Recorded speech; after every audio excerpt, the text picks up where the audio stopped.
Good evening. I'm Margaret Smith. I'm Chair of the Town of Los Gatos Planning Commission, and I'm calling to order the meeting of Wednesday, December 10th. Mr. Paulson, could you call the roll, please? Commissioner Erickson? Here. Commissioner Badami? Here. Commissioner O'Donnell? Here. Commissioner Talasfor? Here. Chair Smith? Here. And Vice Chair Birch will be with us shortly. All right, thank you. If I could ask everyone to stand, and we'll join Commissioner Erickson in the Pledge of Allegiance.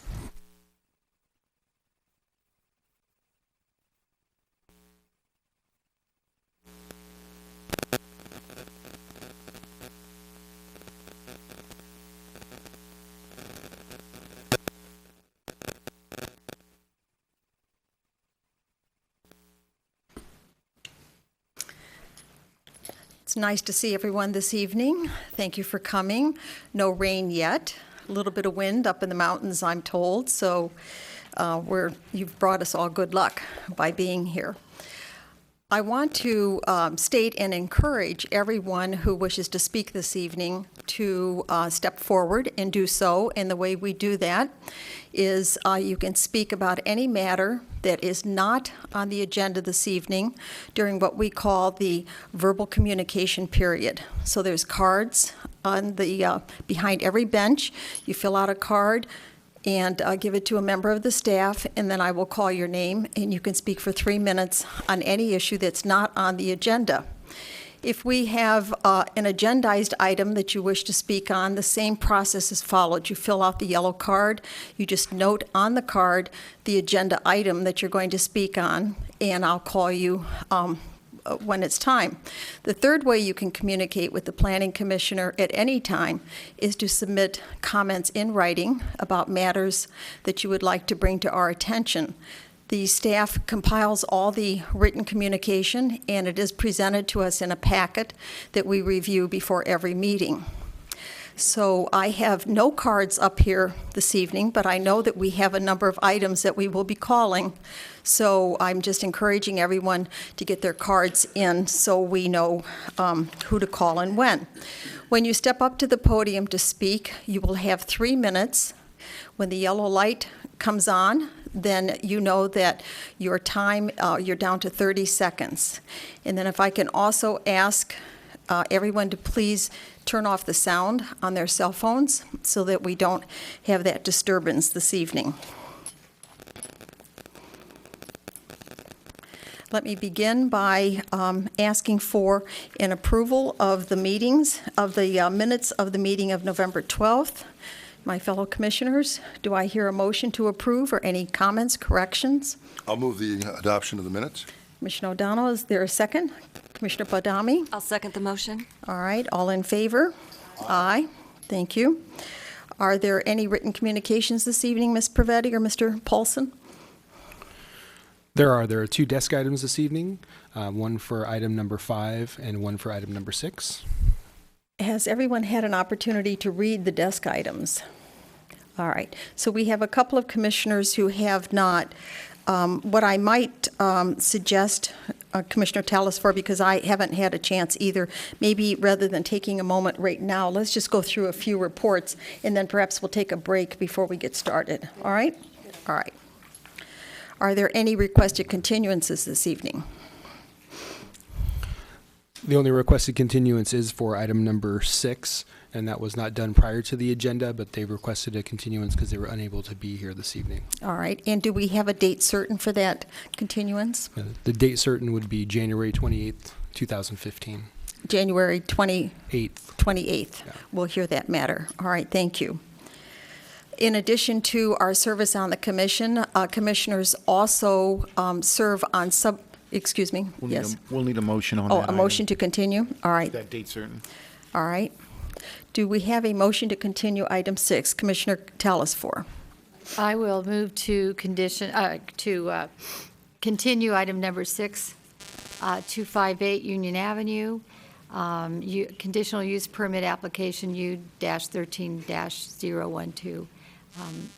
And with the reason, do I have to hear a reason? Nope. No, all right. So And it was to the date certain of January 28th. Yeah, to the date certain of January 28th. All right. Is there a second for the motion? Commissioner Badami seconds. I'll All in second the favor? Aye. All right. Thank you, Mr. Schultz. All right, so then in addition to our service on the commission, we also serve on subcommittees that meet in between our regular meetings. Do I have any reports from commissioners on other committees that they have met with and served on? Commissioner Talasfor? Right, so today the Conceptual Development Advisory Committee met, and the role of that committee is to advise prospective customers, or applicants anyway, about a project that they might have questions about before they start the process with a formal application with the town. And the committee is made up of the mayor, and another council person, and 3 planning commissioners. And we identify potential issues or nothing in detail, and we can't be held accountable for what we say, because it isn't based on we don't adjudicate it. But anyway, so then it can come back as an application or not. And so today we heard a project for 15215 Shannon Road, which was a application of a 12.96 acre parcel located north of Shannon Road, up in the hills, east of Short Road. And it's in a very beautiful oak and woodland vegetated area. And the applicant, or the prospective applicant, wanted to rezone the property into HR 5 PD, which would give 1 house per 2.5 acres, and then also an annexation into the town. So we gave him our opinions about his project at that point. Thank you, Commissioner Talasfor. Any other subcommittees? Commissioner Erickson? So since the last meeting, the Housing Element Advisory Board has met and continues to work on the development of its recommendations to, which will eventually come to the Planning Commission, both to satisfy the state agency who has jurisdiction over certifying the town's housing element, and also has important implications for the town from a planning standpoint in terms of our ability to provide housing for a broad range of income categories in the town, which is obviously, as everyone would understand, I think here, a challenge in particular in this area, but in particular in the town of Los Gatos. So there are challenging questions being asked, and a lot of good work being done by the staff who are working on it. Thank you, Commissioner Erickson. And I wonder, Ms. Pravetti, if perhaps you could elaborate on those comments, too, for the benefit of those who are viewing the meeting and also here.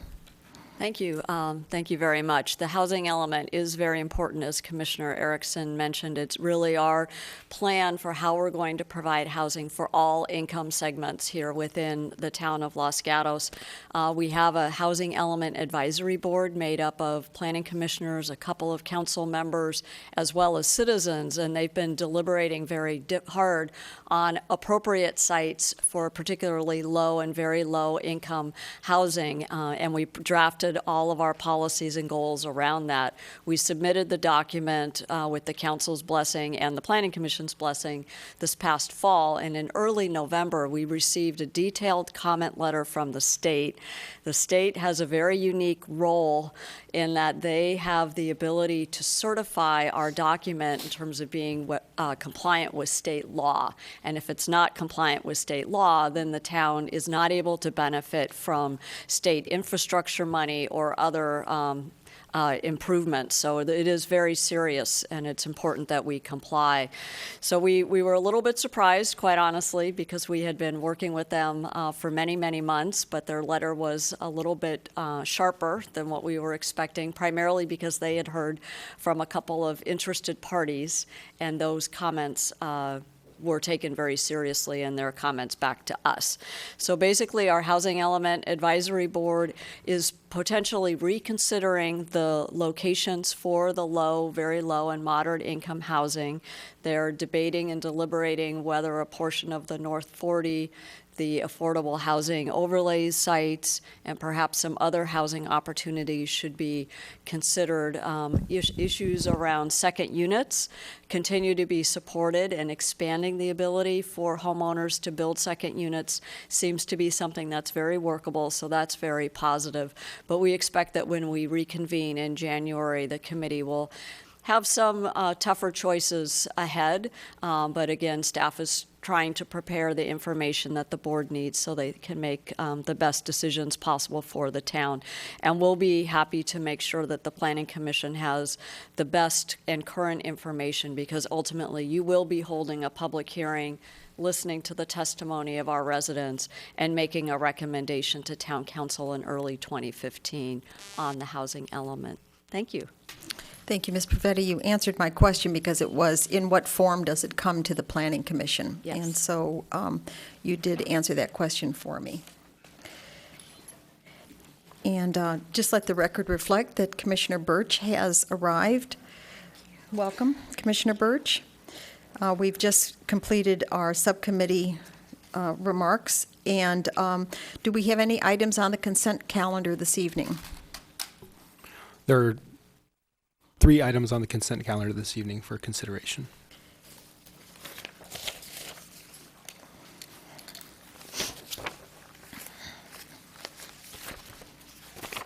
I know I'm going to get to them. Okay. So the first item on the consent calendar is to adopt a proposed meeting schedule for 2015. And I believe I can do all 3 at one time, correct? And the second one is a conditional use permit application U14020, requesting approval to conduct group arts and craft classes at 14090 Blossom Hill Road. And the third item is a conditional use permit application number U14019, requesting approval for a new fitness studio with group classes at 16250 Los Gatos Boulevard. So those are the 3 items on the consent calendar. And does anyone wish any item to be pulled? Seeing none, we then take a vote, and I'll enter. Can I ask a question? Can we take the vote on all 3 at once, or must we? Okay. Yes. Thank you. Commissioner Erickson? I move adoption of the consent calendar with the items 1 through 3 as so carefully articulated by the chair. Thank you. Is there a second? Commissioner Birch? I'll second the motion. All right, all in favor? Aye. None opposed? Passes unanimously.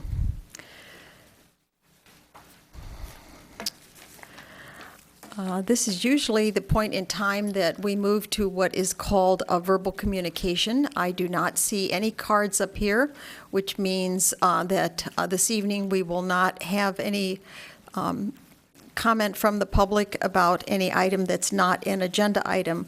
However, before we move on to before I call the next agenda item, I do want to take just perhaps a 5-minute break. We have a multi-page desk item on item number 4. So I do want to make certain that the commissioners have had a chance to read that information.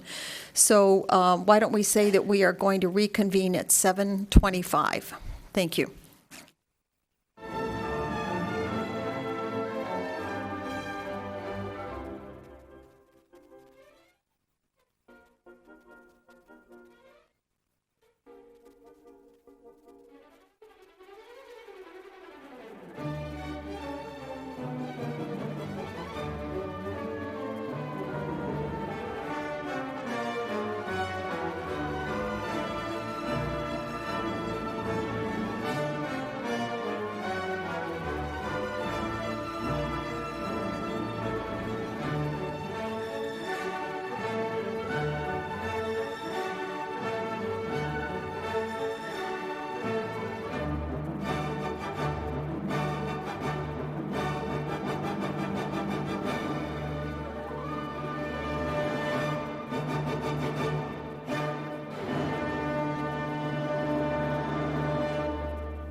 get our full contingency this evening.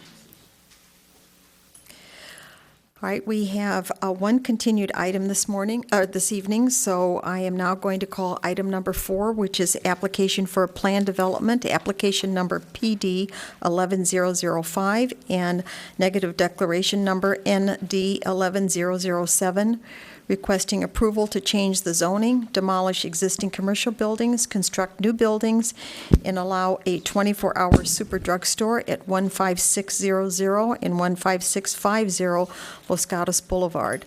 May I see by a show of hands those commissioners who have visited the property? And are there any disclosures any commissioner wishes to make? Seeing none, understand, Ms. Savage, you're going to give us the staff report this evening. Yes, good evening, Chair and Commissioners. On October 8th, the Planning Commission continued this item to this evening with specific direction to both staff and the applicant. Since then, the applicant has met with the neighbors, and in addition to providing the site plans and the elevation alternatives in your previous staff report, the applicant has further refined the project to address comments received at the neighborhood meeting. Those refinements include providing the site plan that has the building setback from Los Gatos Boulevard and Los Gatos Almaden. It also has a reduced height for a maximum height of 30 feet. And additional options for architectural style have also been provided. The applicant has removed the request for the 24-hour store operation and also removed the request for a parking exception. This concludes staff presentation, and staff is available for any questions. Are there any questions of Ms. Savage? Commissioner Telesfor? Just a quick one. Do we have any examples of the materials that this project is considering? We do, and I can present those at a later time this evening. Okay, thank you. Thank you. Thank you for your report, Ms. Savage. I know we will probably have questions after we hear from the applicant and the public. And so if you are the materials are back at your office? Correct. Okay, so I just know you'll have those to us after we, at least by the time we complete the public testimony. Thank you. All right, thank you.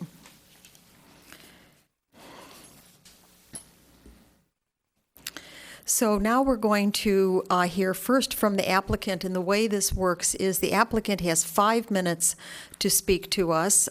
He or she will step forward. For all of you that are going to speak this evening, pull the mic down close to your mouth and speak directly into it, and make certain that all your comments are made to the commissioners and not to any participants in the audience.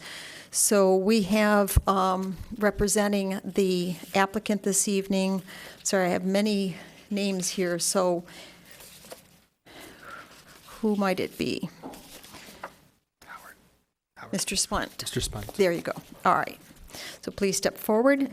You have 5 minutes, and just to let you know that we will then hear from the public, and then you will have another 3 minutes to address us after we have heard from the public. So please go ahead, identify yourself first. Thank you. Madam Chair, members of the Planning Commission, my name is Howard Spunt. I'm the developer for CVS Pharmacy, the owner of the property. As staff mentioned, we had a meeting with the neighborhood a few weeks ago and talked for the project about 90 minutes on an informal question and answer session. And the major issues were building placement, massing, architecture, traffic, 24 hours. The majority of the people prefer the building moved off the hard corner, and that's the site plan we have presented here tonight. The other issue is the height and bulk of the building, and we've redesigned the building. It's the top elevation of the three to reduce the height of the building as well as the mass. The building is designed today is also 2,200 square feet smaller than the building proposed on October 8th. The other issue is truck traffic and trying to keep trucks off Los Gatos Almaden. So the new site plan we've submitted has the truck circulating only off Los Gatos Boulevard, both coming in the property, turning around, and going back out Los Gatos.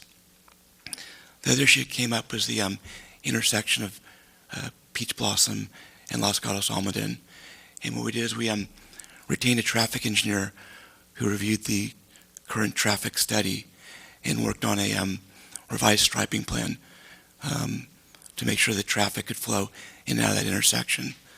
The other issue the traffic engineer was asked to look at is whether or not a line driveway or an offset driveway was a better solution for the site.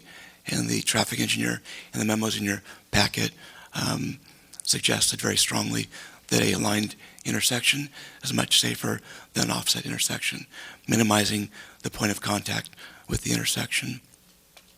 Another issue that came up is there's a lot of mature sycamore trees throughout the property, and we were asked to look at balancing water conservation with potentially salvaging some of those trees.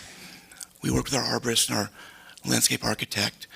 What we came up with, and that's the third exhibit from the left, is we're going to try and preserve 6 sycamore trees, 1 at each entrance, and a cluster of 4 on the corner.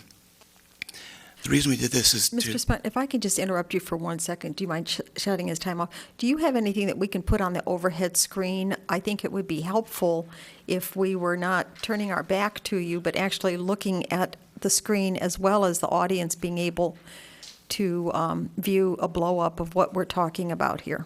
Great.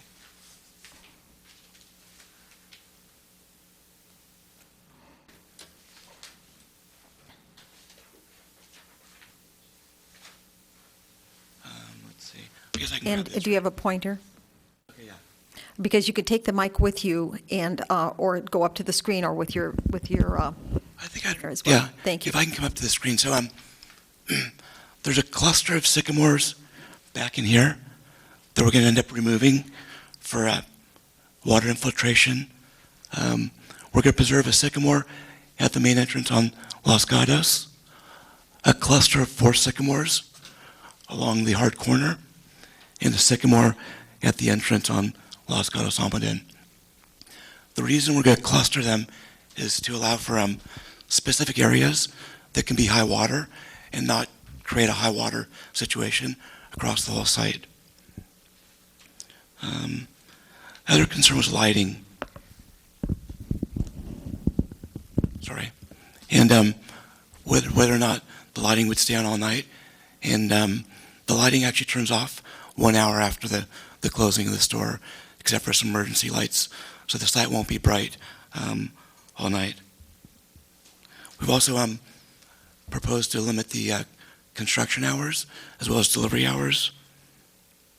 And I think all in all, taking into consideration the Planning Commission's comments and the neighborhood's comments, we have a very, very nice project here that I think addresses most of the concerns. And be happy to answer any questions. Thank you. Do we have questions from commissioners? Well, I was going to say I do, so go ahead, Commissioner Erickson. So in the documentation for this project, and this may or may not be a question that you'll be able to answer, there's a reference to a clinic, I think what's called a Minute Clinic in the project. Can you or someone else help us understand more fully what the nature of that clinic is, and so that we can understand whether it's within the scope of a drugstore, if you would? Or Yeah, pharmacy? and the Minute Clinic is something they may or may not put in the store, but typically it's about an 8x8 area with a nurse practitioner, and she can prescribe basic medication. It's not a high turnover. It's really for convenience. Do they do, I mean, do they do, well, Flu shots. so do they do diagnosis? Do they make appointments? I mean, what's the nature of the activity? Because what you described it is they just write prescriptions. Well, do they do that? I mean, how does that occur? I mean, what's really going on in the clinic? I mean, are they simply writing instructions? And then, as an afterthought, you said, well, they're No, it's a nurse giving practitioner. shots. I fully understand what they're licensed to do. That's not really the question. It's what's the nature of the activity, the full nature of the activity which is contemplated, so we understand what it is, because I believe a full-on clinic is different than a pharmacy. Yeah, and it's not a full-on clinic, but I have someone in the audience that could probably answer that question more specifically. Okay, yes, could you repeat that answer, because I think some of the commissioners did not hear it. It's a nurse practitioner, and there's somebody in the audience that can answer more specifically Right, the exact operation So of then the after MinuteClinic. we talk with you, that person will come forward, Correct. has to fill out a speaker card. Okay. All right. So Commissioner Badami, did you have some additional questions? I believe someone in the audience will probably answer it unless you can, but I'm concerned about somebody giving medical advice and making diagnosis based on symptoms. But I believe we can anticipate somebody to answer that. Yes. Thank you. All right. Commissioner O'Donnell. Walgreens has something like that, because you can get flu shots there and different shots. Are you familiar with what Walgreens does here in Los Gatos? I'm not. Okay, because I just would like to compare it in my own mind so I can understand whether this is different. But we'll look forward to hearing from the next person.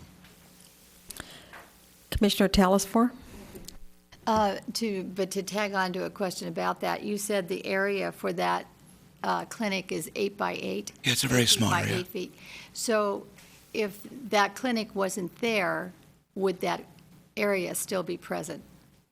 Yeah, it would be incorporated into the store. You would just incorporate that into the store? Correct. Okay, and then I just wanted to clarify one thing. In our staff report, it says that the lights would be turned off 30 minutes after the store's closing, Yes. and you said an hour. It's so- actually an hour. Oh, it is an hour? Yes. Okay. And I do have a question about windows. Can I deviate, or do you want? No, I'd like to go on to the architectural part of it, because we know we'll have a clinic person Okay. addressing those issues. All right, so this is first architectural question for And you. I brought the architect tonight, Oh, okay, so any architectural questions, he'll be happy to answer. all right. Okay. Well, All let me ask the question. So what I wanted to know, first of all, I wanted to know if the architect and you read the commercial design guidelines Yep. concerning the boulevard. Okay. That being said, I would like to understand better, you have floor-to-ceiling windows throughout a lot of the design, I believe. In fact, I'd like to have that pointed out to me. But the other question I have, maybe, and the architect can address this, we have elevations on two sides of your CVS store, but not the third side. I don't think, unless I missed it. Yeah, so what we talked about at the last meeting was do some conceptual drawings. So the elevation on the top left, you're correct, is just the two sides. The elevation below that was an elevation done earlier, just for example, something bulkier. And then the elevation on the right was one submitted to October 8th. So we did not do the other So two you haven't elevations. done, so I don't have anywhere to see a 360 of this building? Right, you had the two Just two main, sides? right. Okay. All right. Commissioner Erickson? So I just have a question of clarification. On the email which you sent to the staff this morning, it says in part, lighting will be high-efficient LED lighting. The majority of lighting will be turned off within 30 minutes of store closing. So we need to know whether the proposal from the applicant is for the lighting to go off an hour afterwards or 30 minutes afterwards. That was a mistake in my document. It's 1 hour. Thank you. Commissioner Birch? Just to ask a question for everyone that may not have all the documentation we have. Based on what you just said, what is your closing time? And we're requesting 11 p.m. So lighting would be maintained on the site at full lighting until midnight. That's correct. Okay. All right, so now I have some questions, and if you could maybe put in front of you Exhibit 22, so we're looking at the same document.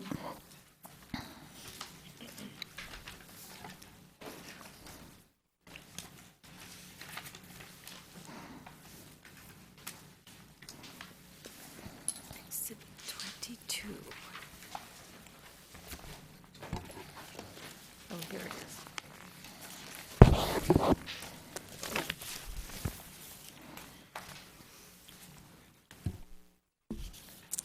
And I just want to walk you through my questions, and any that you need to defer to the architect, he'll have to, we'll hear from him separately, but I think these are some that perhaps you can answer yourself. In number 3, we talk about the existing left turn lane on Los Gatos Boulevard, and it's going to be modified.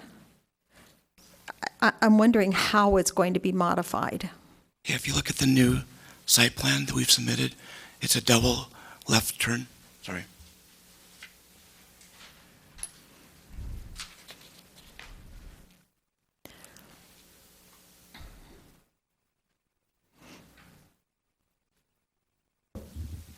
Let's see.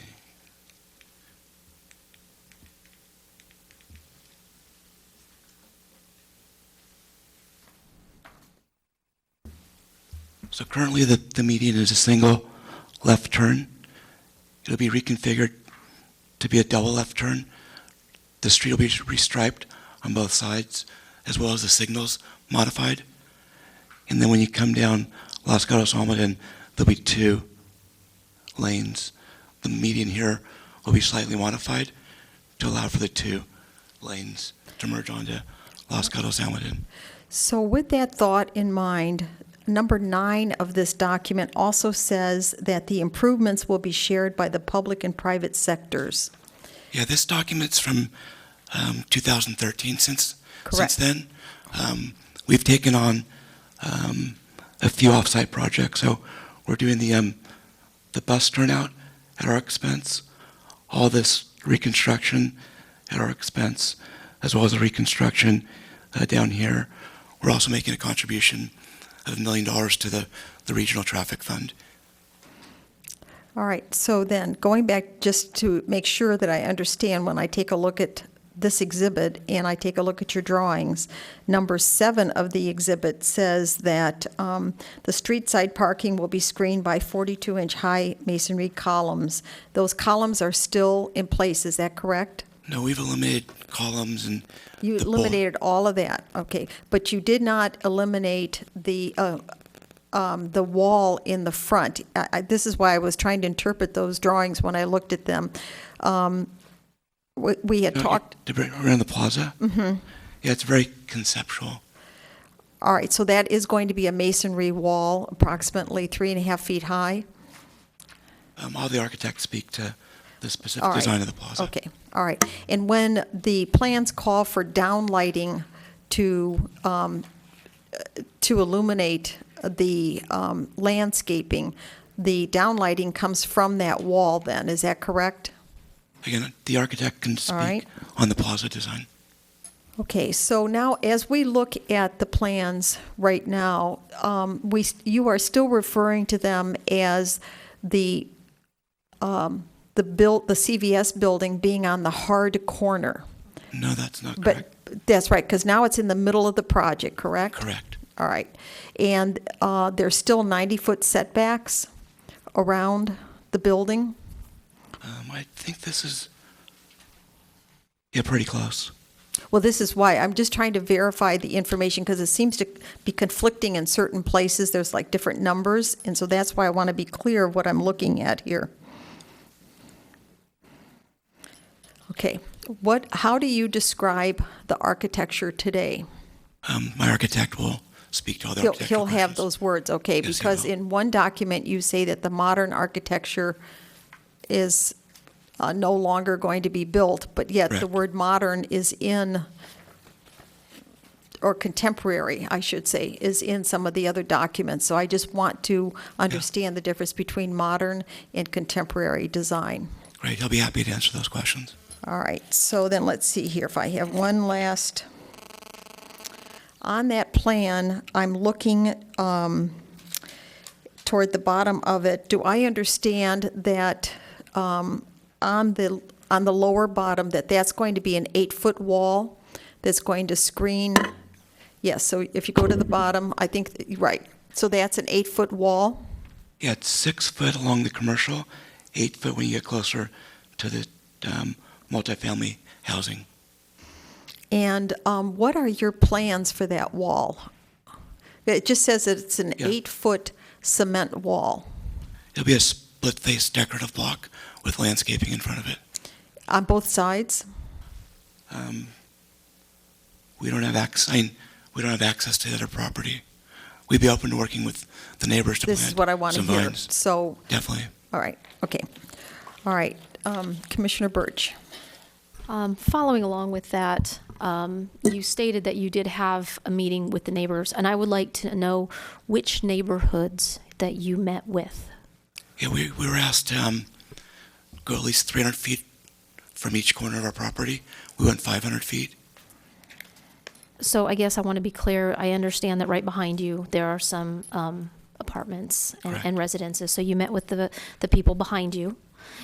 Did you meet with the people in the neighborhood across Los Gatos Boulevard? Did you Yes. reach out to any of them? We went 500 feet from our property line at Los Gatos, so it did cover that as well. Okay. We were required to do 300. We picked 500 to make sure we got a better touch to the community. Okay. And then just one question following that. Again, following up on a couple of the questions that Commissioner Smith said. Knowing that those apartments are abutting right up to your property, and in meeting with those neighbors, if the property owners were amenable to you coming upon their property and planting any vegetation that would provide additional screening or things like that, are you agreeable to working with those neighbors in doing those kinds of aesthetics that would make the properties more cohesive? Absolutely. Okay, thank you. And before we let you go, so you will have an opportunity to come back up for 3 minutes if there's things that you think about that you'd like to share with us after we hear the public. But I need to have the name of the architect because I don't seem to have a card here. Yeah, it's Anthony Silva. It's in red pen. Tony Silva. Okay. All right.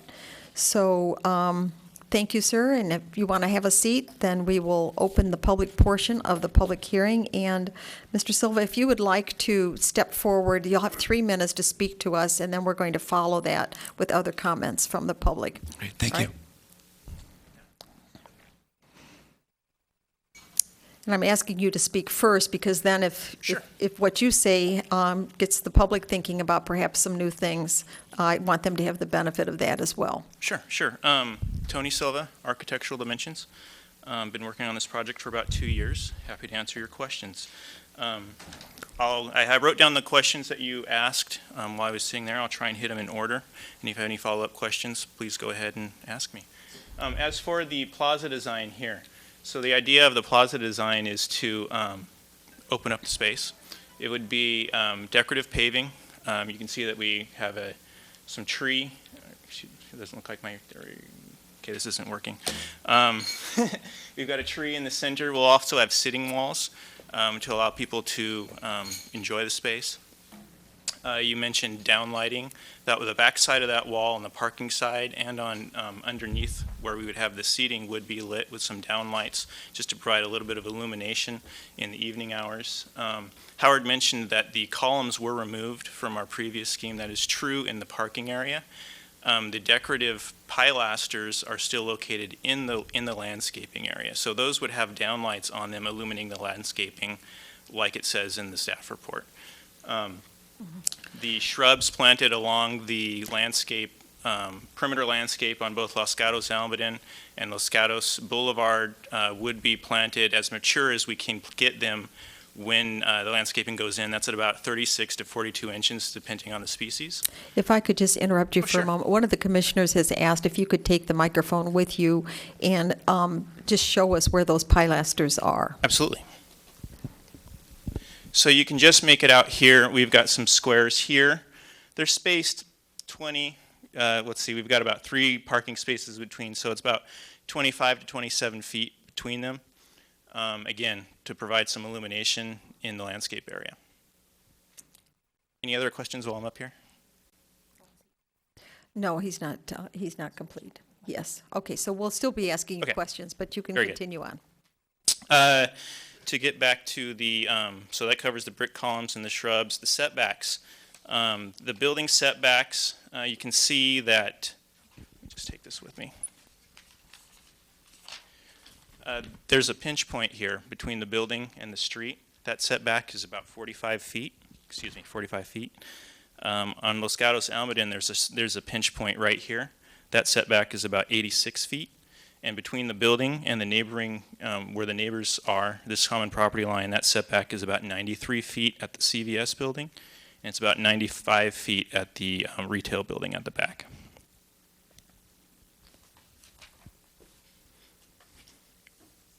You asked a question about contemporary versus modern architecture. Modern architecture is a style. Contemporary architecture is more of a period. Contemporary architecture can encompass a lot of things. It can be modern in look. The way that we've used it is we've used very modern lines, but we used a very traditional material. So in the second elevation, bring this up here. In the bottom elevation, you can see that we've used a building that looks pretty modern, but we're also using brick materials in order to give it a nice texture, and we're using cement plaster on the walls. These are materials that you'll find all along Los Gatos Boulevard.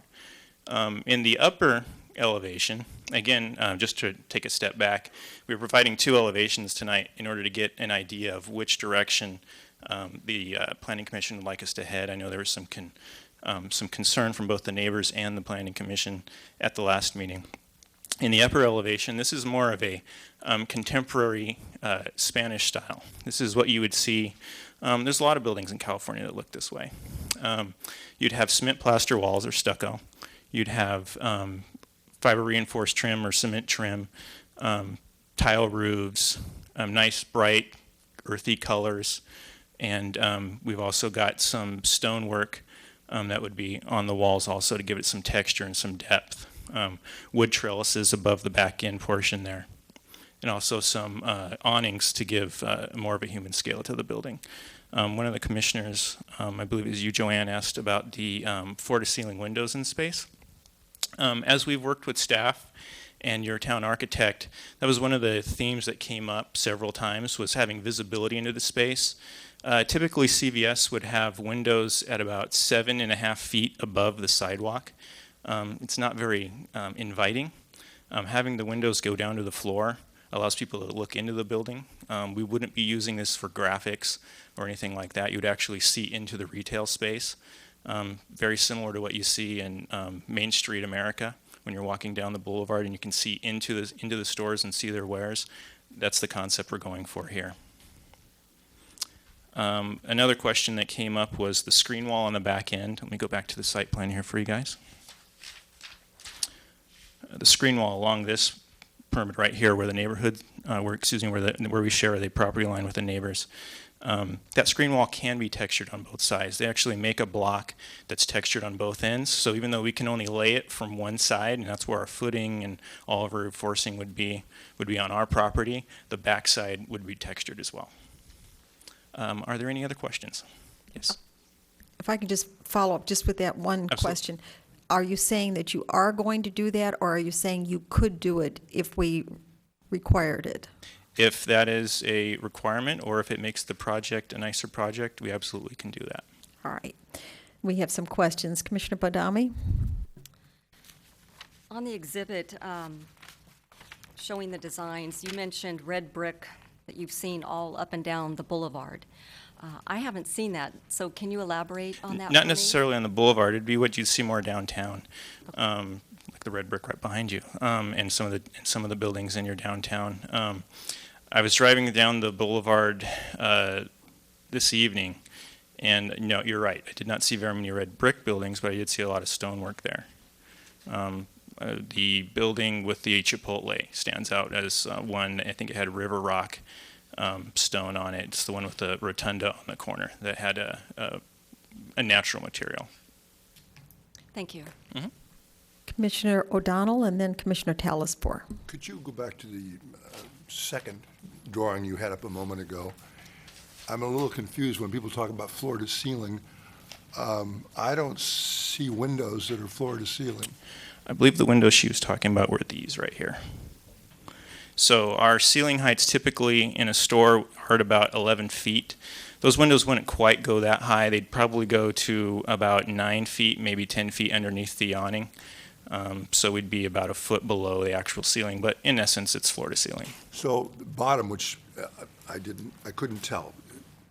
I can't tell by looking at it now. You're saying each of those, for example, 3 windows where they appear to end would also go all the way down to the surface? Is that correct? They would go down to the sidewalk, yes. Okay, thank you. Commissioner I'm sorry, Commissioner Talasfor and then Commissioner Birch. Thank you. Whoop. Okay. Thank you for bringing up the red brick because it, and is this a red brick itself or like this? Or No, is it a would veneer? be, it wouldn't be a red brick in that it wouldn't have any type of variegation in color.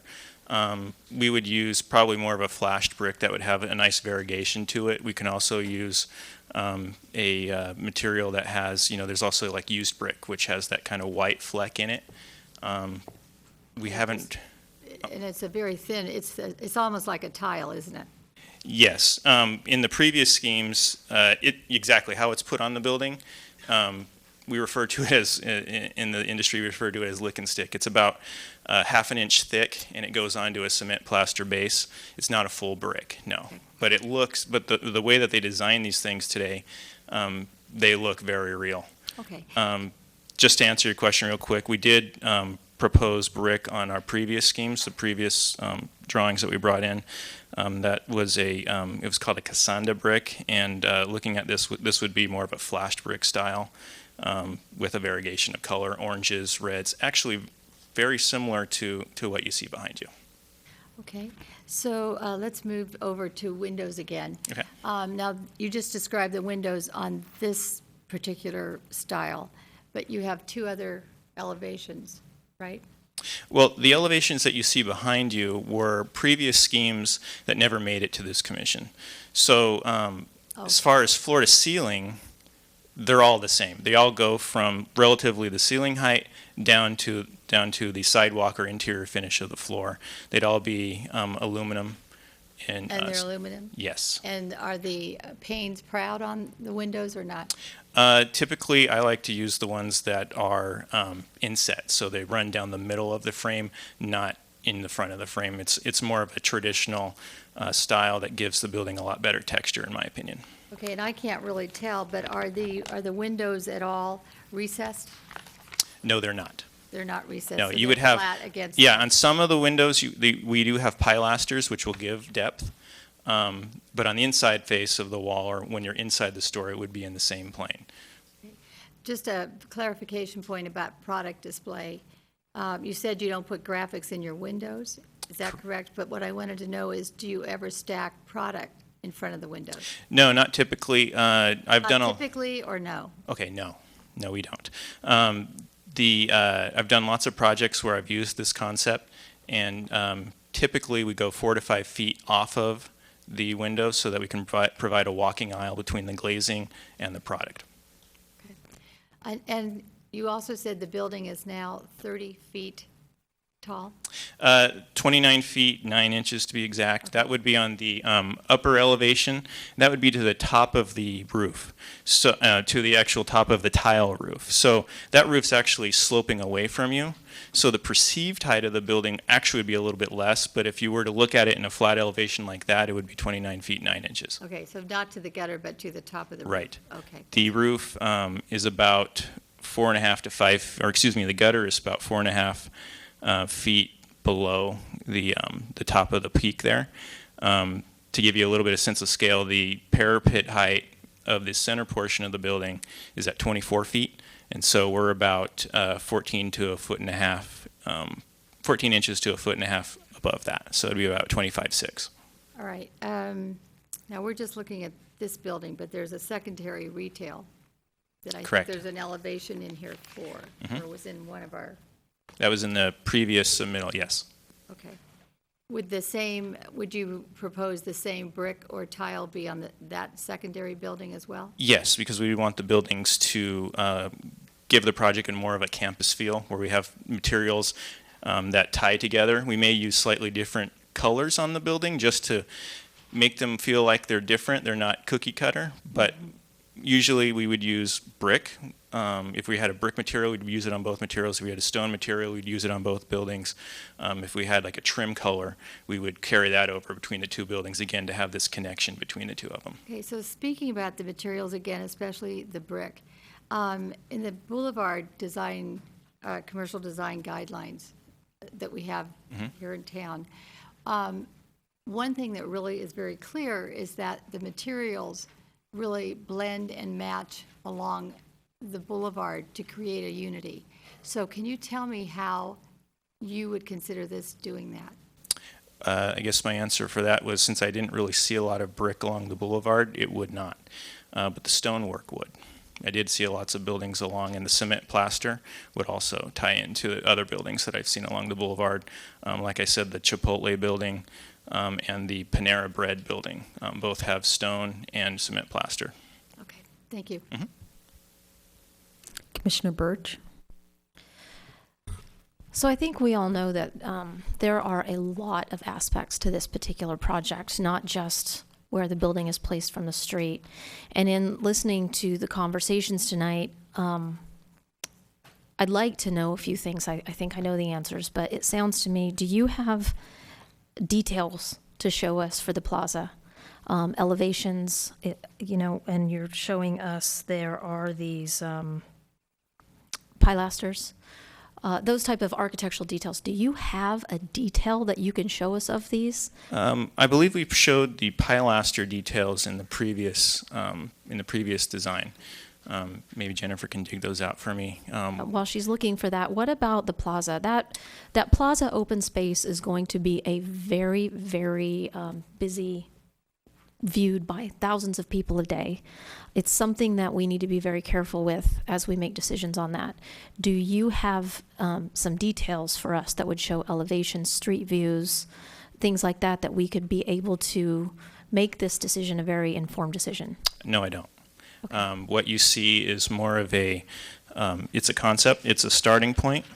The plaza really only returned back we had the plaza a long time ago when we started this project. Then the building was moved to the corner. It's recently come back as we've moved the building more to the center. We have refined it since then. All I can speak to is what the concept is, which is, like I said, shade trees, seating areas. It would act as a gateway into the project. You can see that we've connected this main axis here between the two buildings. We haven't gone too much further beyond that. I see those things, and I understand what you're trying to do, and I think what you're trying to do is a good idea. I just have concerns at such a focal point in town based on these are barely schematic designs. Approving that, like you're discussing the additional building to the side and saying that now that those materials would match the CVS, but we don't have any revised drawings that would show us that. Do you have those that show changing the materials on the exterior of that building and how that would look for us? No, I don't. Okay. All right, thank you. And Mr. Silva, you've been very helpful to us, and I appreciate your time and your knowledge up here. I'm going to move on to hear from more of the public. And procedurally, if we were to call Mr. Silva back, would we call him back as the applicant's representative? Yes, Is that how we during would do the that? rebuttal. So keep making notes, okay? Absolutely. And taking I'd be notes, happy to because answer your I have a questions. feeling you're going to be up here again. Now, the next person that I want to hear from, though, is the person in the audience who was going to be able to speak to clinics. And I don't have a card here that identifies that you're speaking to the clinic, so let me have your name, and I'll pull the card from here. Okay, I don't have a card. All right, so why don't you go to the podium and then identify yourself, and then you will need to fill out a speaker's card when you're finished. Okay, my name is Stephen Labange. I am the Regional Director of Real Estate for CVS, and this is one of the things that, and we use developers for our deals, so that's why Howard's been here, and he's been the face of this, and I'm here because I want to get engaged. I wasn't here when this project started, so I haven't had the chance to meet most of you, but so I'm going to try to answer the Minute Clinic questions and any other questions you have as well. But I want to preface that I am not a doctor, I'm not a nurse practitioner, I'm not a physician's assistant, so I will do the best I can. I did some quick research after that came up, and I got most of it off the internet, off of our website, so I will reference that, and I will try to answer any, but if there are any more, I might have to take them offline. So I'm just going to read a little to give you the kind of the big picture of what it is, and then if that's what you want. Right, yes, it is, and I want you to know, though, that your 3 minutes is going to start right now, okay? So when that yellow light goes on, that means that I your can time be will be really up. short. All right, let's go for it then. Okay, nurse practitioner and physician assistants, so these are some of the duties that entails.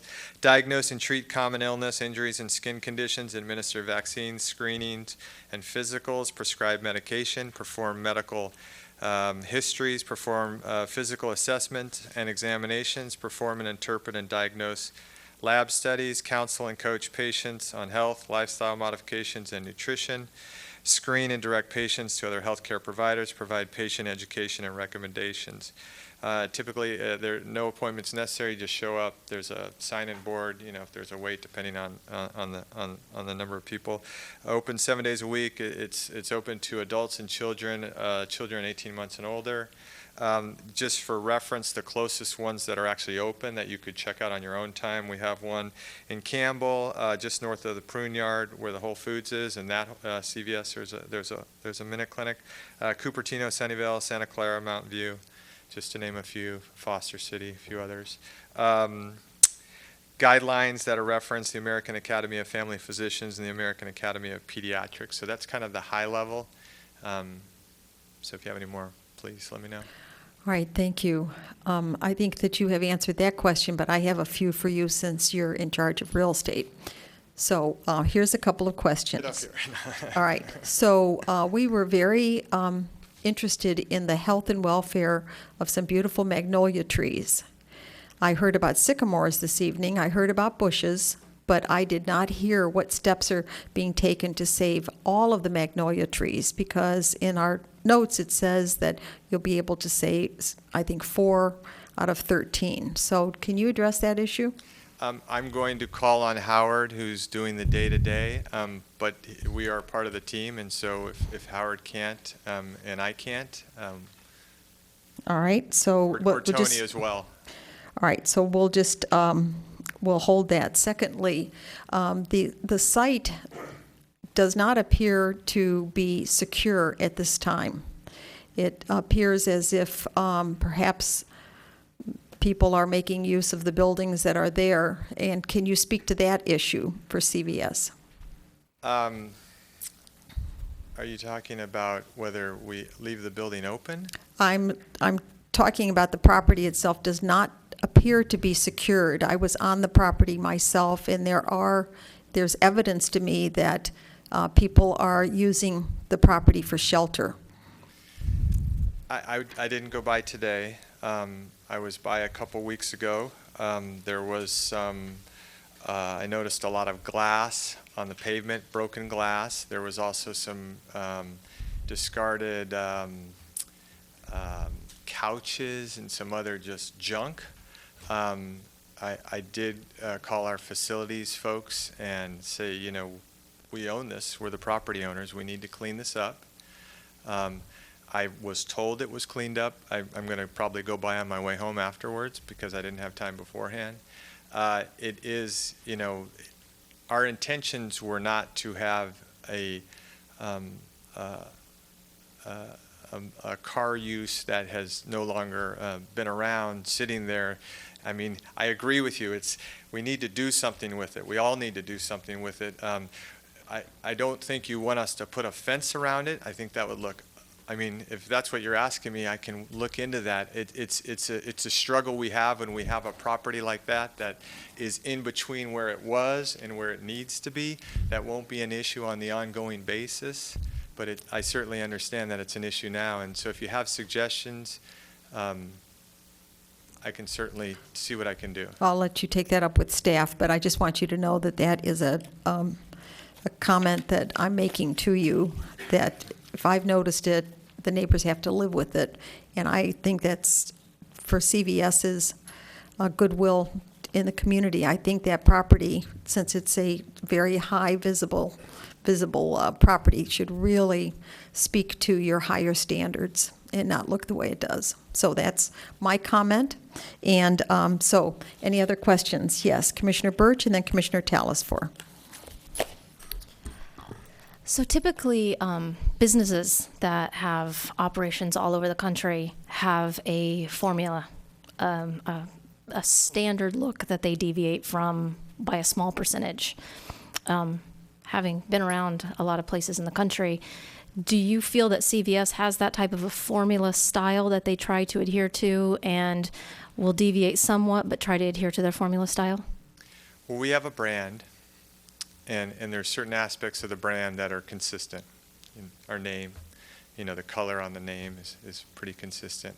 I've had the benefit of seeing quite a lot of the stores across the country, from the East Coast, to the West Coast, to Hawaii as well. And I would say there's a very wide deviation, but the thing that we try to do is we try to have a connection with the local. If you go to Hawaii, you're going to see more of an island theme. If you go some places in East Coast, you're going to see, the Nantucket look. But to be honest, every city, some cities, say, we're tired of the Nantucket look. Don't do that. So it's an evolving process. But there are certain aspects of the branding that are consistent. The other ones are generally more of a collaborative approach with typical building designs and constructions and architecture, and then with the process of going through the city entitlement process. Great, that's what I wanted to hear. Thank you. Commissioner Talasbour? And I wanted to hear that as well. I was going to ask you, have you read the commercial design guidelines for the boulevard that would have specifically affect your property? I have not personally read those. I have not. Okay. Because in them, it does say that franchise stores will be asked to capture the unique quality of our small town. Part of that might even include shading differences in colors. So I just wanted to let you know that. And that's something, it's always a collaborative process, and I think part of what we're looking for today is some feedback, because I guarantee you, and you guys all know this, if we ask 10 different people, we will probably get 10 different answers.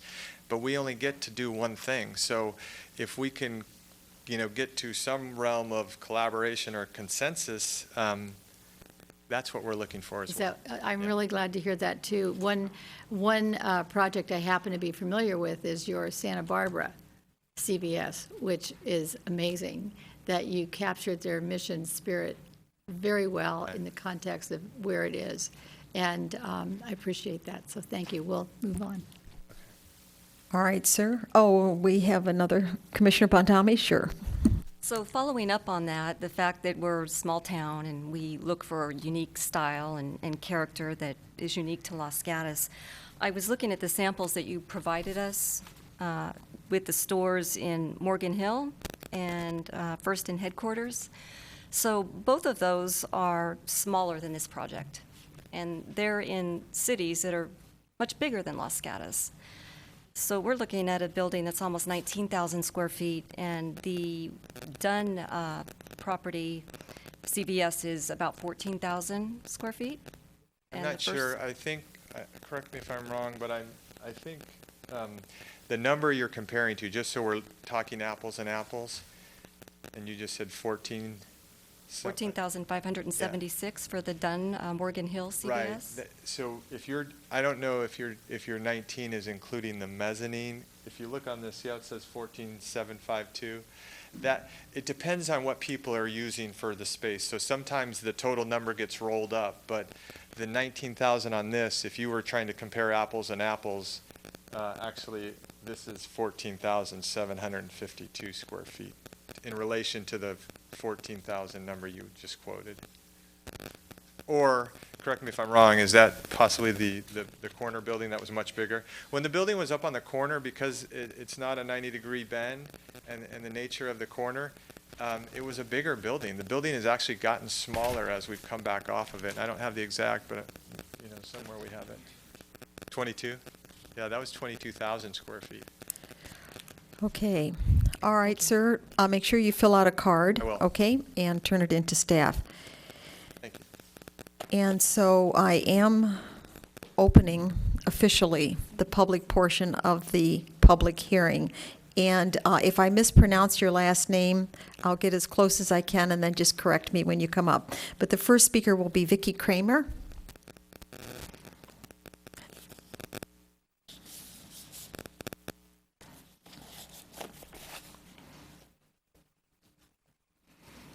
Thank you for coming, Ms. Kramer. Just, that's right, that microphone right where you There we can speak go. into it. Perfect. You have Okay. 3 minutes. All right.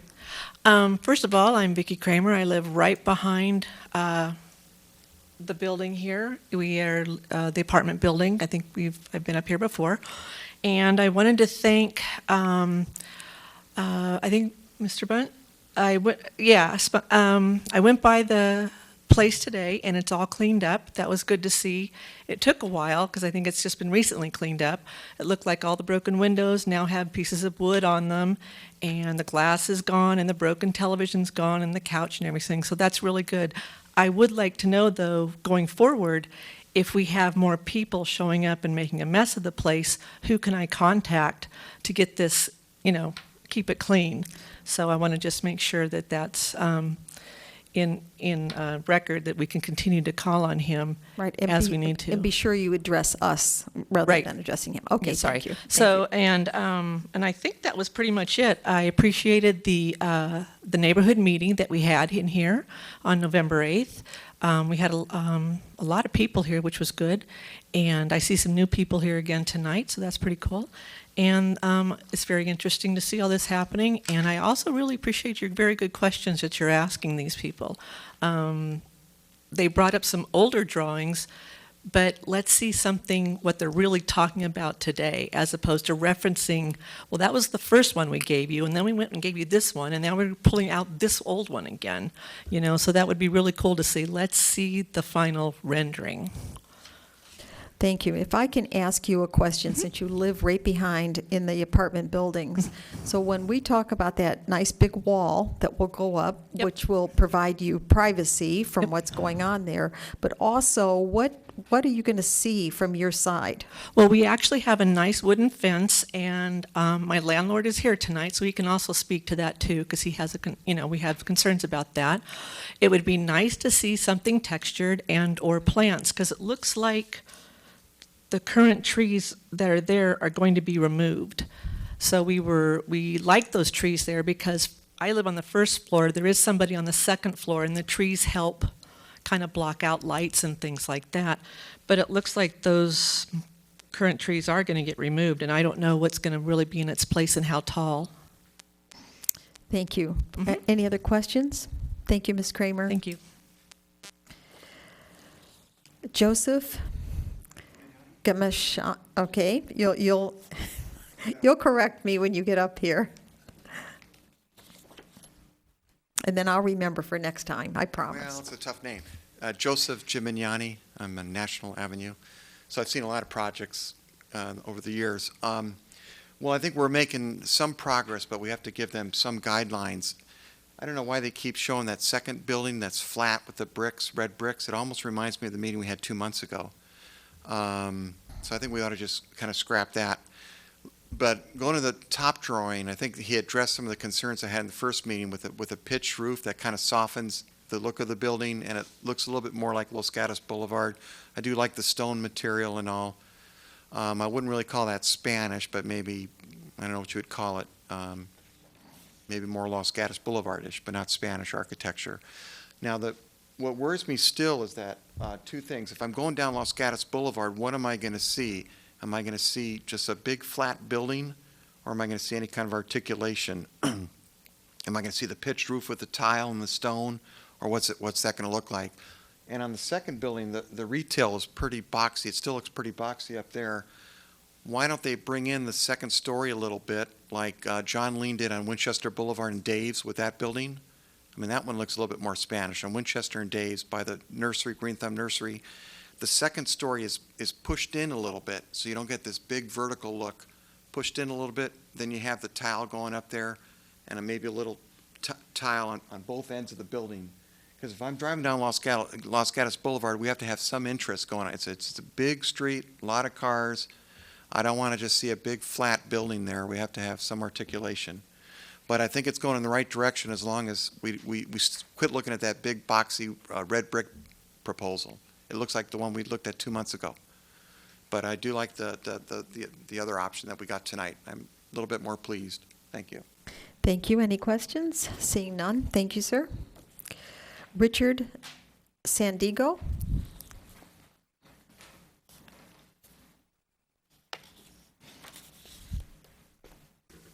Thank you very much for the, You know what? Pull that microphone right down to you. There you go.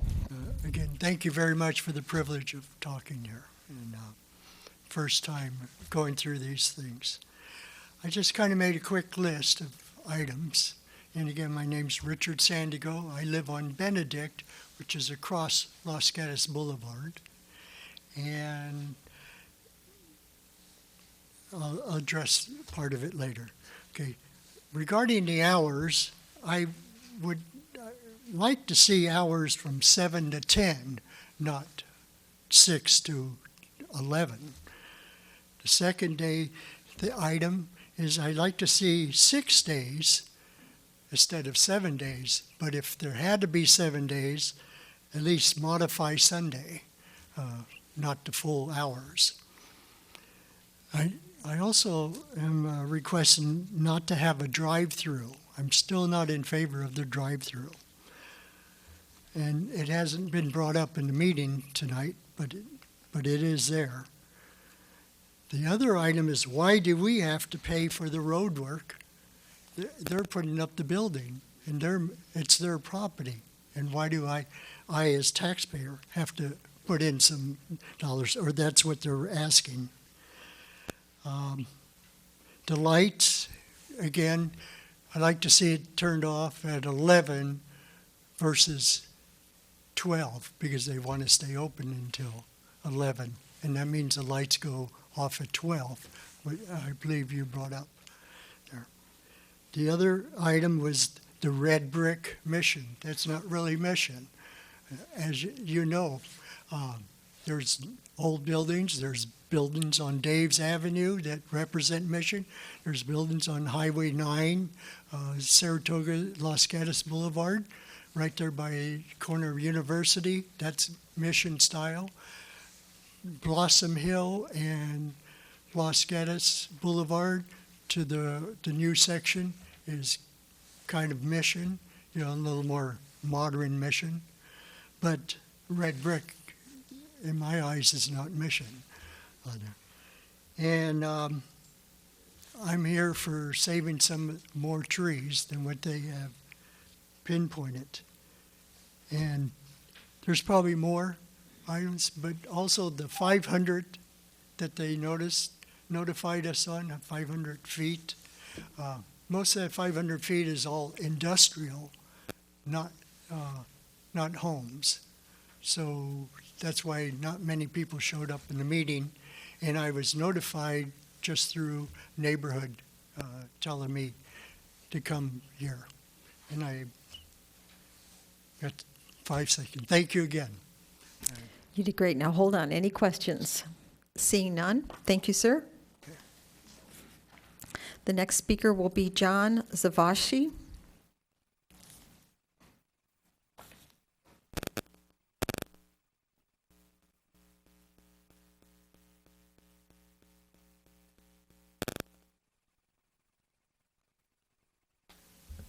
Thank you for the opportunity to speak with you.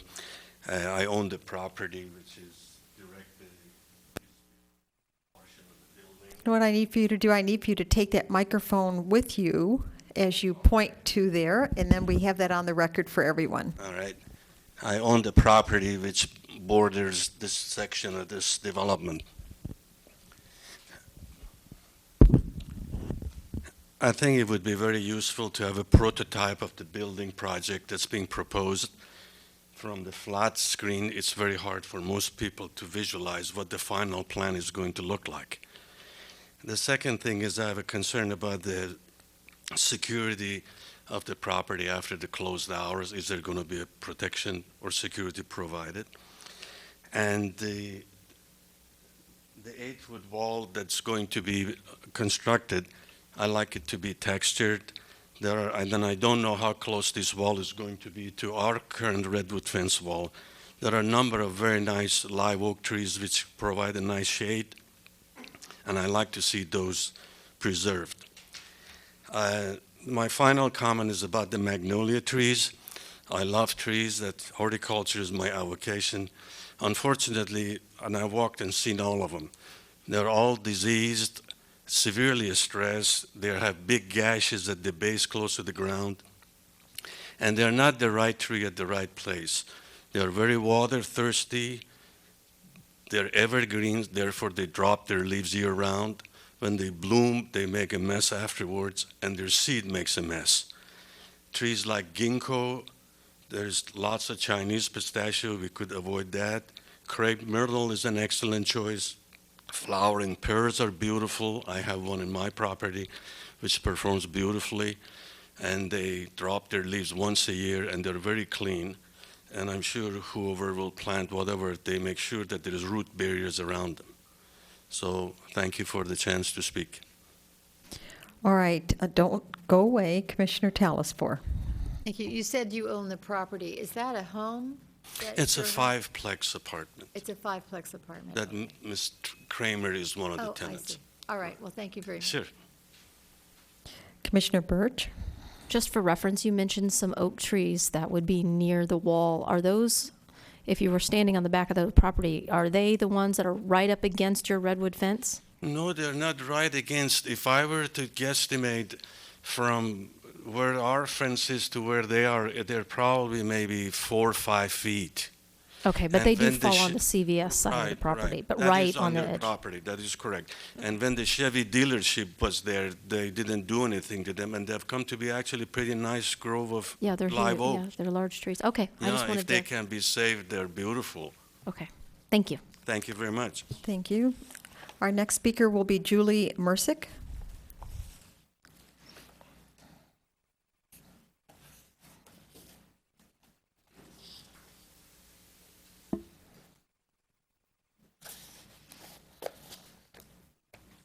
Hello, I'm Julie Mersick. I live at 16201 Escobar Avenue. And I have a lot of concerns about the project. I appreciate the questions you're asking and going the extra length to make it a good project. I don't think we need a drive-through. That's, I'm sure 30 years ago when McDonald's came in, they probably fought hard to get a drive-through, and they didn't get one. Maybe somebody here was here then, but I think it's the wrong thing to have that. That's not what we want to promote in our town, and I think it's not bike-friendly, it's not pedestrian-friendly. The whole project is driven as far as the location on the lot according to that drive-through. So I would really appreciate giving that another thought. I'm very concerned about the traffic of the project. Was it, I don't know the traffic count, was it 1,200 or 1,300 cars a day, I believe? That's huge. Every day I pass that corner in the morning, at night, and the double left turn lane, how is that going to work? It's going to double left turn lane onto Las Gatos Almaden, and then how's it going to go down to one lane? It's going to be an absolute traffic jam there. I mean, there's just a lot to think about with this. Also, many people that I've talked to in our neighborhood, they appreciate that for years CVS has been by Lenardi's, and that you can go to the grocery store and go to the drugstore at the same trip, a one-car trip. And that's what they like to promote, Whole Foods and Rite Aid. Used to be when CVS Longs was at Nob Hill, same thing. So I could see people wanting to, if they go to Nob Hill, they may want to cross the street over to CVS in one trip. I think it's really important to try to make this pedestrian connection bike-friendly, kid-friendly, community-friendly. And I'm not really feeling that. I mean, right now, the traffic there, I'm on that route every day making that left turn onto Las Gatos Almaden, and it's very busy. I just can't imagine with another, 1,200 or 1,300 cars a day what it's going to be like. So I think it's just, I don't see why we're giving them a drive-through, It's very passé, it's very 70s, it's very LA. It's just, or, Arizona, Oregon, where it rains, You know, it's just, I don't know why we need that. So, and I agree with the stone front, and not the brick, and I appreciate not the boxy look or flat look. And I did deliver a letter. I hope you got it. That was a desk item. Thank you. Thank you very much. Don't go away. Commissioner Talaspour. Was your letter the one that talked about that Walgreens had a delivery service? That's correct. Did you participate in that? Is that how you know it? No, at the neighborhood meeting, there was a gentleman who might be here tonight who mentioned, I think, that his friend might have told him or something that he got his prescription delivered. So I actually called today to Walgreens in Los Gatos on Blossom Hill Road and talked to the pharmacy and asked them, and they said, absolutely, yes, we will deliver it to your car. Now, what I feel like is with the new medical center coming in down the street and, you know, Samaritan expanding, Stanford Cancer Center, all these things, I'm sure the desire of the developer and CVS is, you know, people go there and then drive through and pick up their drugs and head off to San Jose or wherever they live. But I just don't really see that drive-through as being a huge community benefit. Thank you. Thank you. Our next speaker will be Lee Quintana.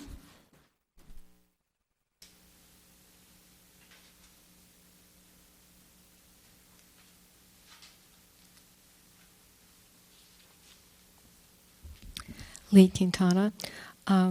I'd just like to ask the Commission to consider, since the pharmacy portion of the PD is not also having a CUP, so I would ask or think that it would be important to very specifically outline the uses that are included in the PD, specifically the mini clinic uses.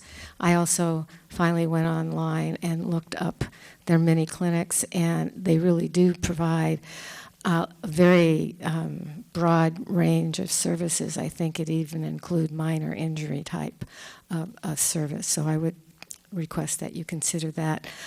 The other thing I would just like to add or say is just my personal thought that none of the illustrations that I see up on the wall say Los Gatos to me. They say to me they could be in any community, San Jose, Cupertino, anywhere.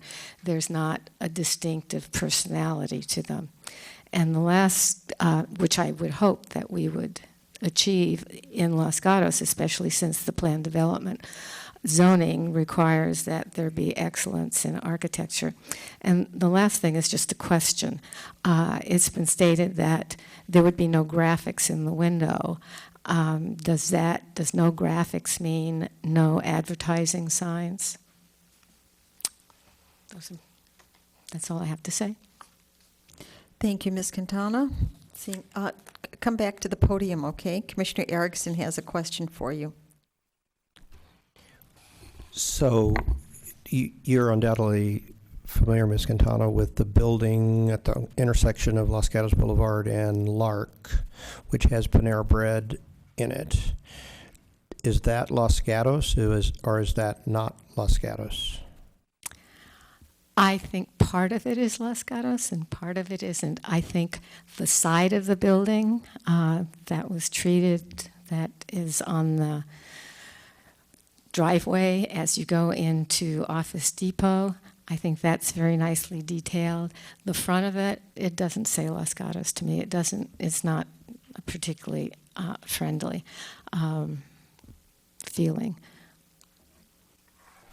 Thank you. Thank you, Ms. Quintana. Next, I'm going to call Julianne Savage.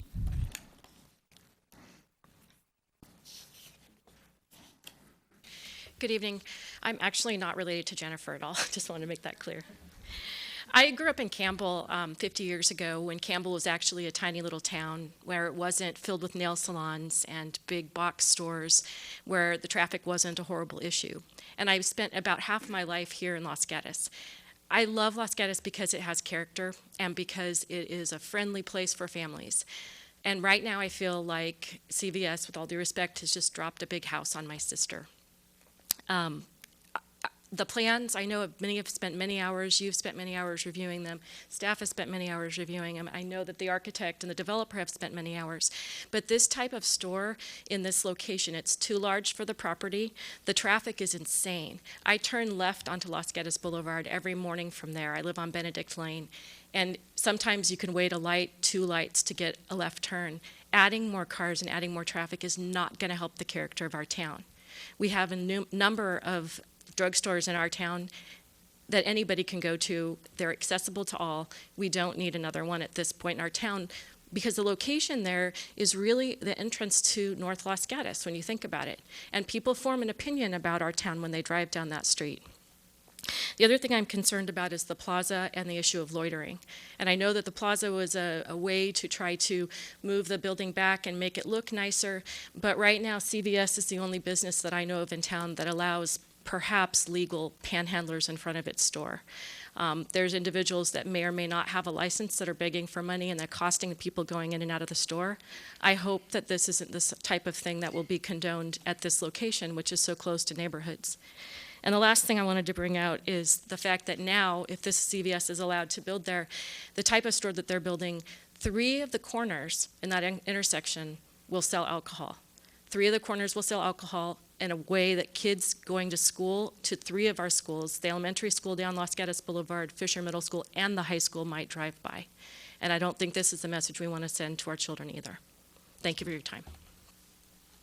Thank you. Any questions? Seeing none, thank you very much. The next speaker will be Tammy Gore.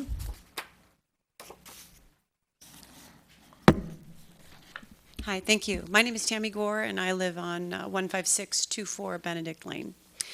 The first thing I want to address is the notification process for myself and most of my neighbors. We didn't receive a single letter notification or anything. We didn't know anything about this project. I happened to overhear it at a social gathering. And so I'm wondering who got that notification, because the first opportunity that I had to come and speak and voice my concerns was at the November 8th meeting. I think that meeting went really well. I felt like the developer and the architect tried really hard to hear what the neighbors were concerned about, and some of those things were recited to you today, but there's a couple of things that were not addressed that were it was a very strong opinion at that meeting. The drive-through, you've heard more than one person tell you they don't want the drive-through. I don't want the drive-through. Why don't I want the drive-through? One of the things I love about this town is that we don't have a lot of drive-through. Teaches my kids to get out, walk, go to the store, cross the street, talk to a neighbor, take your dog. And a drive-through just doesn't promote that kind of community. So we don't want a drive-through. That was loud and clear at the last meeting that we had. The hours, I appreciate very much that there was a concession made from a 24-hour to the reduced hours, but this isn't significant enough for me. I happen to live right next to the Jiffy Mart, and that's my choice. Jiffy Mart was there first. But to see another store have longer hours than even the Jiffy Mart is definitely concerning to me. There's enough issues with the Jiffy Mart, and anyone who's shopping at 11 o'clock at night is likely not looking for milk and eggs. They're typically looking for cigarettes, or they're looking for alcohol, and it's usually kids loitering around. So I have enough of that already with the Jiffy Mart, and the Nob Hill's done a good job of reducing their hours. I'd like to see the traffic. I don't hear enough solutions for what we're going to do about the traffic. The traffic is a real issue. It's a real issue at the entrance into our town. It's a real issue all the way into downtown, and this is definitely going to compound it. And so I think more work and more planning needs to be done on the traffic. The lights, I was reassured that the lights are down lights and not to worry, and it's not going to be as bad as even the street lights.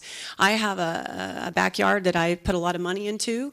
I complied with everything the city required of me, including replacing trees and everything else, and I have a glow right now from Nob Hill. I'd like to see that glow not be enhanced even more by the CVS, and I'm worried about the red bright sign.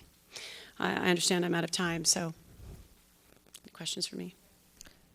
You have 30 seconds, that's right. Oh, I do, okay. The height, the size of the building. You've heard more than one person say we like the quaintness of our town, the feeling of our town. I think that has to do with the size. A big, huge store coming in, this big blocked building dropping in the middle of our town is not what we want. That is the end of the Okay. end of the line. So hold on, because we have some questions. Sure. Commissioner Birch. So, just to clarify for everybody, you say you live next to the Jiffy Mart, or do you live, I think Benedict Lane goes down a little ways, right? Sure.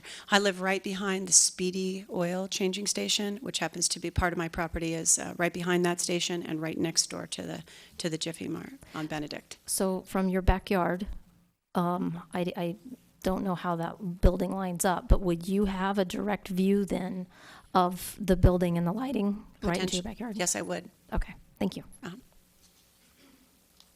All right. Thank you very much. Next, I'll call Carlene Schomburg.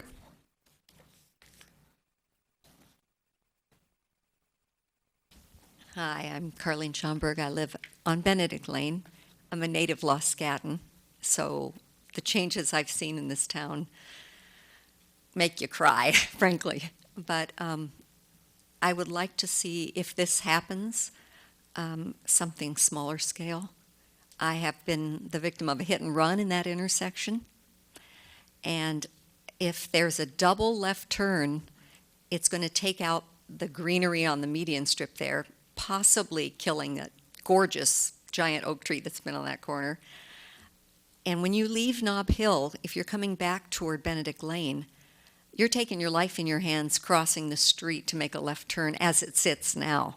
I can't even envision how I could make a left turn out of Nob Hill if we had 2 lanes of oncoming traffic trying to narrow down to a 1-lane road there. So that's one of my large concerns, other than, I feel the same way Julianne mentioned, that, and Tammy, that just the scope, the size of the building is just not in keeping with the feel of the small town. Sometimes I feel like Los Gatos Boulevard, where we are, gets a little hit or miss on the architecture. It's a little bit hodgepodge, and so I don't even know how you fix that, but everybody else has pretty much addressed my concerns already, so. Thank you for coming up then. The next one is Judy Rogers. Miss Rogers is not here. All right. Maybe she just stepped out for a moment, so I'll call Rhodey Firth.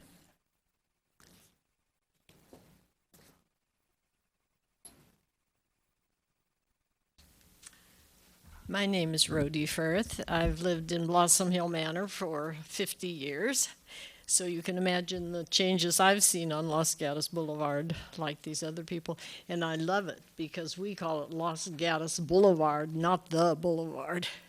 That's what its name is. I have many, many concerns about this project, but my main one is the massiveness of the buildings.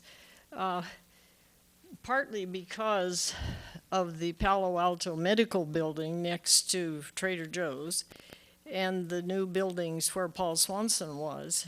It just seems to me that Los Gatos Boulevard is just going to be covered with big buildings, and we don't need that.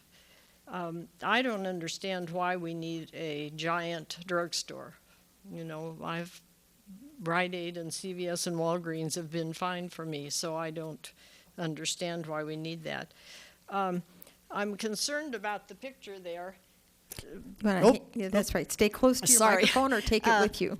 To begin with, I think I call those story poles. I don't know if that's the right word for the things that tell us.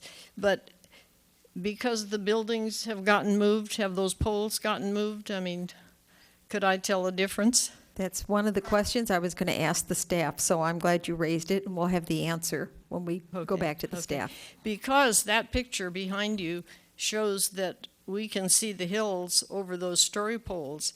If you drive down Los Gatos Boulevard, going toward Los Gatos, like I do, and you go by that property, when you're far away, you can see the hills, but as you pass down the road and look to the left, you cannot see the hills.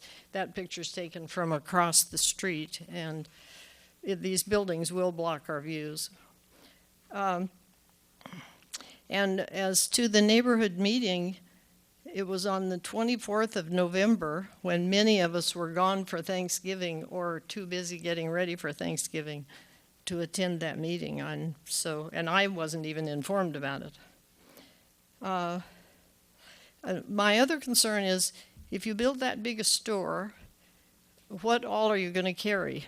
Are you going to be interfering with the business of Ace Hardware, or I don't know how much bigger it's going to be than the existing CVS pharmacy. But I think it's way too massive for that piece of land. Thank you. Thank you, Ms. Firth. All right, so I'll call Judy Rogers one more time. She is not present, so now I am going to close the public portion of the public hearing. And what that means, pardon me? Oh, that's right. Thank you. The applicant's going to come back up, and/or the architect. So if you both come back together.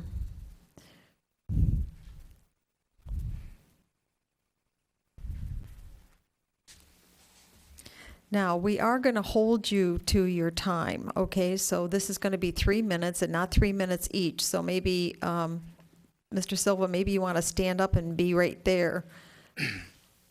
Yeah, I'll address some of the issues very quickly, and then Mr. Silva can do the architectural. Like we talked about the last meeting, we don't have a lot of detail on the plaza and the building because we're looking for some direction from the commission before we spend more money on refined drawings.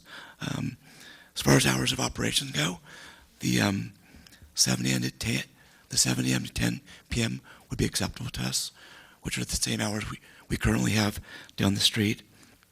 As far as the public improvements, we are paying for all those. We're not asking the city or the neighbors for any of those. In terms of the left-hand turn, the dual, we've actually designed a single left-hand turn extension that our traffic engineer preferred over the dual.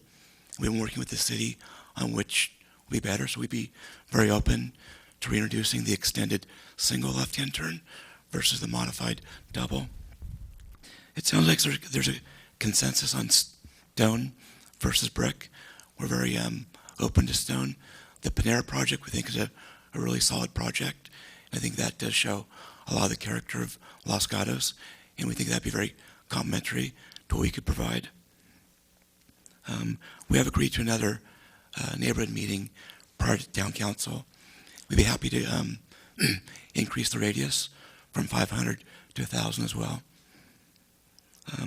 As far as the drive-through goes, it's a very important part of a drugstore, and I know there's examples of McDonald's and quick service, but this isn't about a constant flow of customers buying everything from the store. It's really for we're a very aging population.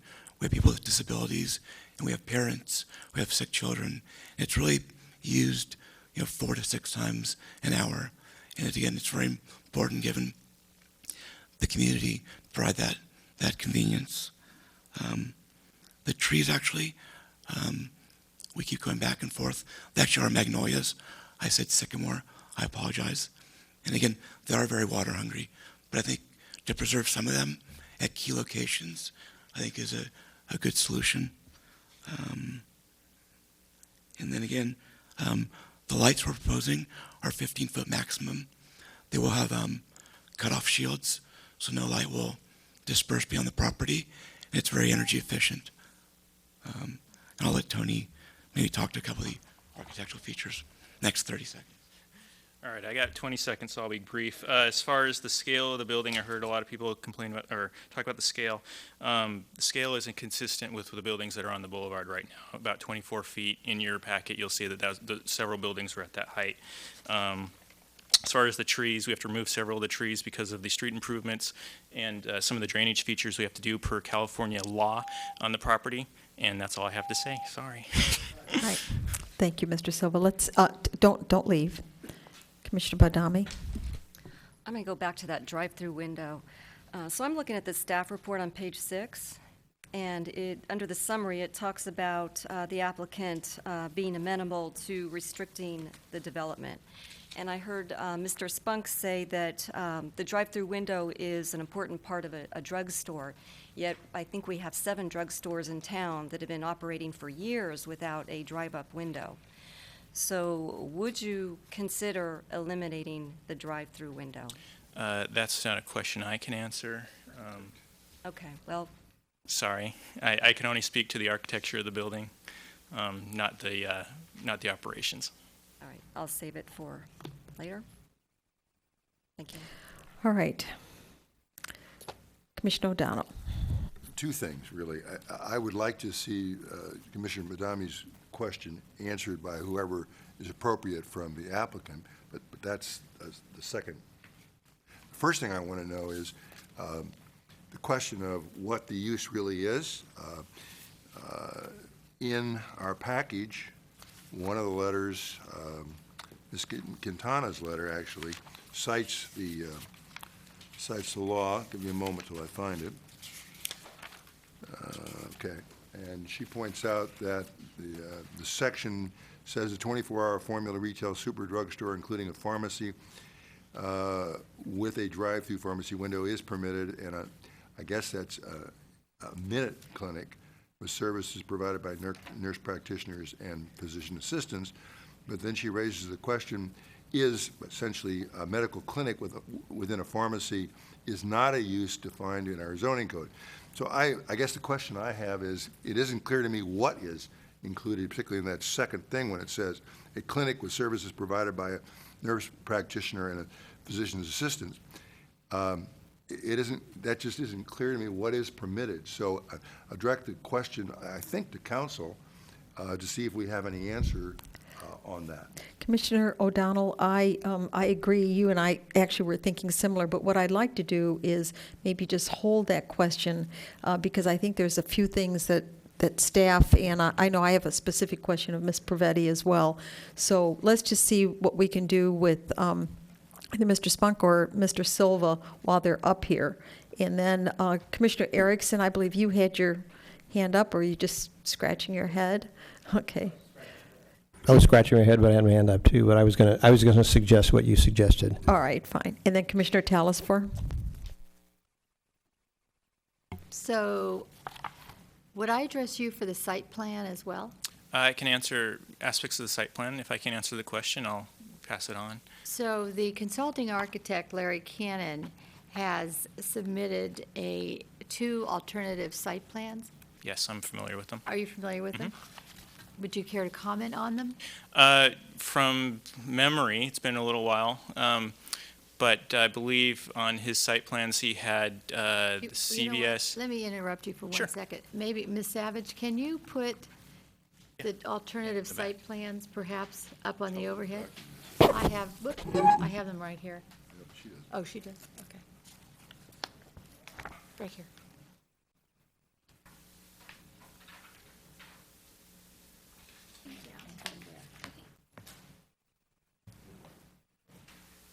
Thank you.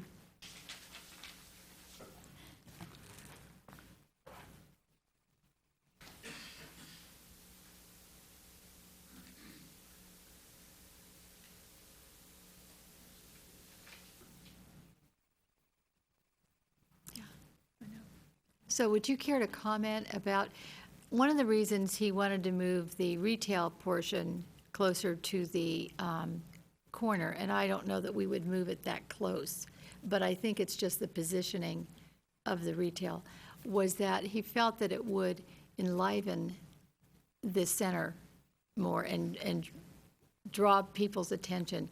And that was because I believe the CVS building is at 30 feet. Now, I don't know if you're, how we're feeling about that or where we're going to end up. So maybe, and then it also added a little more interest. Sure. Anyway, so do you care to comment on I any of that? can comment on that because I actually, about a year and a half, maybe even 2 years ago, Larry was actually here at a meeting and we spoke about this, and I'll just tell you exactly what I told him. With all due respect, the building on the corner will not enliven this corner, and this is why we tried not to put our building on the corner. The problem we have is that buildings have two sides. You have a retail side, you have a side where patrons come in and use, and then you have the service side, which nobody wants to talk about, and that's where product comes into the building, deliveries are made, you have to have a place for mechanical equipment, you have to have a place for storage. With this design, with the retail at the corner, you're going to run into the same issue that we had, only because the building is smaller, it's actually going to be more severe. With CVS, when we had the building on the corner, because our building was a little bit larger, we were able to take and move the service area, the back of what we call the back of house, more to the parking lot side, and we were able to provide three-sided architecture. On this building, because of the nature of it, it's a smaller building, it's probably going to have multiple tenants. Generally, those tenants are set up in rectangles that are stacked next to each other. So all of your entrances are going to be at the parking lot side because that's where the patrons are going to come from. All of your service spaces are going to be to the back side, which faces Los Gatos Boulevard. In speaking to the planners and staff, and even Larry himself, and reading all of your design guidelines, that's obviously not what you want. You want to screen those uses away from the public and not have them on your main street, on your main boulevard. Again, those were my comments to Larry, I believe back in December of 2013, and they haven't changed. Okay, thank you. And then just as a follow-up, so when I look at the site plan now, what I see is a large box, a CVS Right. pharmacy box. Is there any way that box could be really articulated if it were to remain where it is?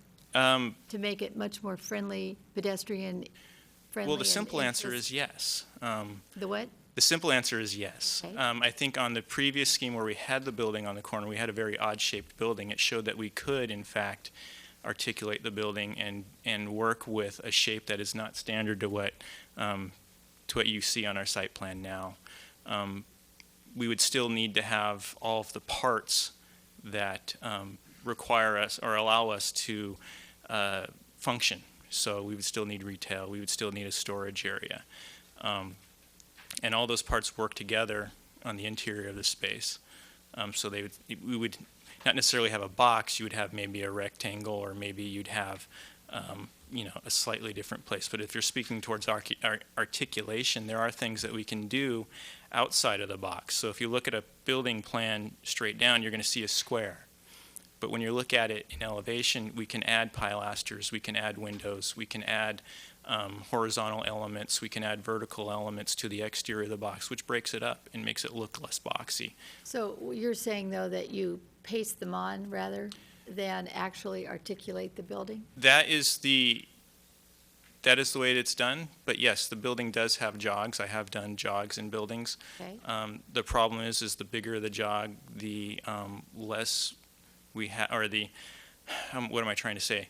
The harder it is for the building to function the way that we'd like it to. Probably one of the characteristics of the newer buildings along the boulevard is their articulation. So I would just like to pass that along. I would agree with that. But when I look at the Office Depot building, and well, I guess maybe it's hard for me to say which buildings are newer, so I'll just leave it at that. That was built a long time ago. Okay. Well, the Panera Bread building, would that be a good one? It would be from the sides and the back as well. Okay. Those I would think are more what we call additive architecture, where if you were to look at that from above, you're probably going to see more of a rectangle with parts added onto it. Actually, not from the back. It actually has a lot of articulation. If you go Okay, around. I'm not familiar with the back. I apologize. Thank you. Commissioner Telesfor, you have another question? Oh, I did. Now I forgot it. It was going to be a follow-up. Well, I'll come back to you. So let it come back to you, and I'm just going to ask a quick question, Mr. Silva. So the secondary retail, when we had our previous meeting, we had a lot of discussion about what was going in there. And then when I received these plans, which is Exhibit 24, it looked like it just was a building stuck in the corner because that was a good spot for it. And there's no real discussion of what's going in that 12,000 square feet. And when we talk about articulation, et cetera, I mean, there's been no discussion tonight as well. So it's not just who are the tenants, it's really what is that building going to look like? And so I'm just wondering if you could enhance our view from this square, or I mean this rectangle that we're looking at. So in previous designs, assuming that we settle on an architectural style would match what the CVS store and the secondary retail would have a similar style. What we've done with that secondary retail is we've had entrances that are, the entrance would be along the rectangular portion, but we've extended the roof over the sidewalk, so you would be walking under archways. You would have human scale elements, not just things like awnings, but you'd actually have a portion of the building that you would walk under in order to enter it. We have corner feature was the exact same thing. We had the doors facing the street, providing some architecture there on the corner, which addresses a street, as well as a plaza on the corner there as well that could be used. I know there was some discussion of having a food use in the past. I don't know if that's still true or not. Really can't speak towards the tenants that are going to be in the space. But those were the types of articulated architectural articulation that we would use on that building. All right, and so Commissioner Telesfor. So the follow-up to just the whole architecture thing, two questions. You just were talking about arcade-like features, and that is something we'd like to see on the boulevard and is mentioned in our commercial design guidelines, and it would soften. And someone tonight in the audience mentioned about pushing the top floor back, which would also soften the building. Now, is that something that could be articulated in your, I mean, do you see that? There's a perfect example for it across the way, which is the Jiffy Lube place of all things, with all of its sloped roofs. So that's something else that's pretty characteristic of the boulevard. I think that's something that we could definitely discuss and put on the table. I'm trying to think of the drawbacks to that, and they all just have to do with complexity of structure and things like that.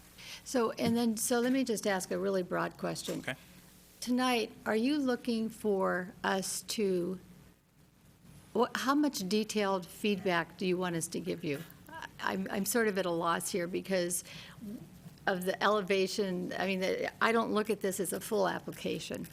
So Commissioner Telesfor, if I could just tell you that we are going to talk to staff about that. Okay. All right, so that's already a question that staff is going to be prepared to answer for us.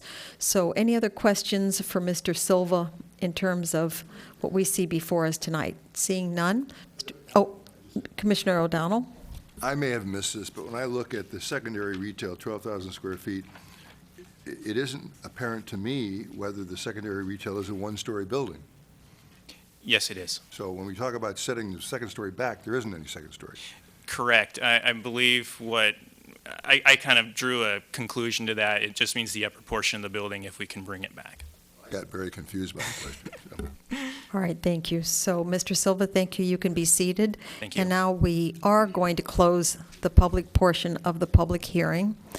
And Commissioners, I have asked Ms. Pravetti if she would direct us as to, or redirect us, or at least clarify, what are we being, as the commission, being asked to do this evening? Thank you. You are a recommending body to our town council on this plan development application. And one way that you can consider your deliberations is by segmenting the different questions that are before you. So first, you might want to take up the issue of use. Is this the right location for the pharmacy, the 24-hour use, the drive-through, the mini or minute clinic, which I believe council has some definitions for your consideration, as well as the other a restaurant, potential retail in the secondary building. I do want to point your attention to Exhibit 20, which is the draft ordinance for this particular plan development. Section 2, Item 1 on page 1 of page 28 identifies that the use as proposed is a 24-hour formula retail super drugstore, including pharmacy with a drive-through pharmacy window and a minute clinic with services provided by nurse practitioners and physician's assistants. So that's an area that you could define more specifically based on the testimony and record that you've received. Item 6 on that same page also identifies permitted uses that are those specified in the underlying CH restricted highway commercial zone, the permitted uses as well as conditional use permits, conditional uses that would also be allowed. And my sense was that was to provide some flexibility for the secondary retail. So the first question really is, what are the appropriate uses at this corner? The second is related to the site plan, and you have lots of different site plans before you. The applicant and his architect attempted to respond to some of the earlier comments. So you have a lot of choices, and if you like one more than another, that could be part of your recommendation to the town council. And then third are all the issues associated with architecture and landscape architecture, if you have a preference for one of the many styles and materials that you've seen, or if you feel that none of this is really appropriate. So in summary, I would say you have the ability, if you're ready, you have the ability to make your comments and recommendations in those three areas: use, site plan, architecture.